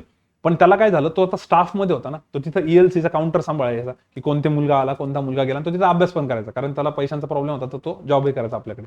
तर त्याला तिथं असं म्हणायला चांगलं नव्हतं वाटत की यार मला केसलेट येत नाही. तर तो काय म्हणायचा, ठीक आहे मी सॉल्व्ह करतो, तू बसमध्ये. तर तो त्याचं काय होऊन गेलं, त्याला केसलेट काहीच येत नव्हती, पण त्याच्याकडे मी बळजबरी पोरांना, पण मला एवढा कॉन्फिडन्स होता त्याला ॲव्हरेज रेशो पर्सेंटेज येतं, मतलब केसलेट तो आणायवाला आहे. तर त्याचा इतका कॉन्फिडन्स वाढून गेला. जेवढे पण मुलं हा व्हिडिओ बघताय, तुम्हाला भरपूर जणांना माहिती असतील बघा लकी सर, त्यांना आठवत पण असेल की यार तिथं पूर्ण न्यूज पसरून गेली होती ELC मध्ये आणि पूर्ण आपल्या कॅम्पसमध्ये, की जर कोणाला केसलेटमध्ये डाऊट असला तर लकीकडे जायचं, त्याला येतं. आणि पण कोणाला ही बॅकग्राऊंड माहित नाही की त्या बिचाराला काहीच येत नव्हतं म्हणून, तर त्याच्याकडे बळजबरी आपण त्याला ती रिस्पॉन्सिबिलिटी दिली आणि त्याला ते जमायला लागलं. आणि असंच होतं. त्याच्यामुळे ज्या ज्या मुलांना असं वाटतंय ना की सर मला RC जमत नाही, तुम्ही ट्राय तर करा. मी म्हणतो तुम्ही ग्रुपमध्ये इनिशिएटिव्ह घ्या. आता एखादा म्हणत असेल यार सर मला वर्ड प्रॉब्लेम जमत नाही, ग्रुपमध्ये इनिशिएटिव्ह घ्या, तुम्हाला खरंच जमायला लागेल ते. प्रॅक्टिस तर करा, प्रॅक्टिस सगळं होऊन जातं. याचं एक बेस्ट एक्झाम्पल आहे. आणि याचे कितीतरी रिझल्ट इंग्लिशमुळे गेलेले होते, पण शेवटी इंग्लिश केल्यामुळे आता SBIचा रिझल्ट आहे, EPFOचा रिझल्ट आहे, भरपूर रिझल्ट आले त्याचे पण. त्यामुळे प्लीज तुम्हाला ज्या गोष्टी जमत नाही ना त्याच्यापासून दूर नका पळू, त्या सॉल्व्ह करा, त्या ऑटोमॅटिकली जमायला लागतील. फक्त प्रॅक्टिस करायची गरज आहे. तर ते लकीचं एक्झाम्पल लक्षात ठेवा. जमलं तर लकीचा माझ्याकडनं नंबर घ्या, त्याच्याशी कॉन्टॅक्ट करा, त्याच्याशी बोला, तो खरंच खूप भारी सांगेल तुम्हाला. आणि जुन्या मुलांना विचार, जुन्या मुलं तर त्याचे इतके भयंकर फॅन आहेत, तो खरंच खूप व्यवस्थित गाईड करायचा आणि एकदम शांत रिअलिस्टिक आहे. आणि स्पेशली ॲग्रिकल्चर बॅकग्राऊंड आहे. ॲग्रिकल्चर बॅकग्राऊंड म्हणजे आई वडील शेती करता असं नाही म्हणायचं मला, ॲग्रिकल्चर मध्ये त्याचं ग्रॅज्युएशन झालेलं आहे. तर ॲग्रीवाले पोरं तर म्हणता ना सर आम्हाला मॅथ्स येत नाही, आमचा मॅथ्सचा इश्यू आहे, आणि बघा त्या पोराचं कसं होतं, बेकार एकदम. त्यामुळे मला असं वाटतं की त्याचे एक थोडंसं लक्षात राहू द्या सगळ्यांनी. आणि खरंच सल्यूट केलं पाहिजे की जर तुम्हाला जी गोष्ट येते त्यावर तुम्ही वर्क केलं ना तर तुम्हाला ती गोष्ट जमायला लागते. वेदर इट्स कॉन्ट लॉजिक. भरपूर जण म्हणतात मला पझल येत नाही. अबे तुम्ही रोज करणारे पझल, रोज सरांचं लाईव्ह सेशन करा ना, तुमचा हळूहळू कॉन्फिडन्स वाढून जाईल. ठीक आहे, फक्त चीटिंग नका करू LRच्या लाईव्ह सेशनला, तेवढी इमानदारी ठेवा. करायचं सर स्टॉप. चलो विल स्टॉप हिअर. सगळे पॉईंट्स तर कव्हर झालेले आहेत मोस्टली. अजून काही पॉईंट नाही राहिले, झाले ना सर का काही राहिले? हा हा चालेल ना. तर तुम्हाला इथं अनालिसिसचा व्हिडिओ दिसत असेल बघा, आवाज येतोय का माझा? अनालिसिसचा व्हिडिओ दिसत असेल बघा खाली, त्याच्यावरती क्लिक करा, तो अनालिसिसचा व्हिडिओ नक्की बघा. हा व्हिडिओ खाली लाईव्ह सेशन आहे का, इथं खाली कॉन्ट लाईव्ह सेशनची लिंक दिलेली आहे. आणि इकडे इकडे लाईव्ह आपलं अनालिसिसचा व्हिडिओ असेल, तो व्हिडिओ खूप जणांनी याच्या आधी बघितला असेल, पण जर तुम्हाला थोडं विसरल्यासारखं होतंय तर हा बघा. हे सगळं क्रिएटिव्हिटी वैभव सरांनी केलेली एकदम भारी. ठीक आहे, चलो करायचं sir stop. Okay will stop here. Thank you, good day, bye bye, काळजी घ्या, बाय बाय.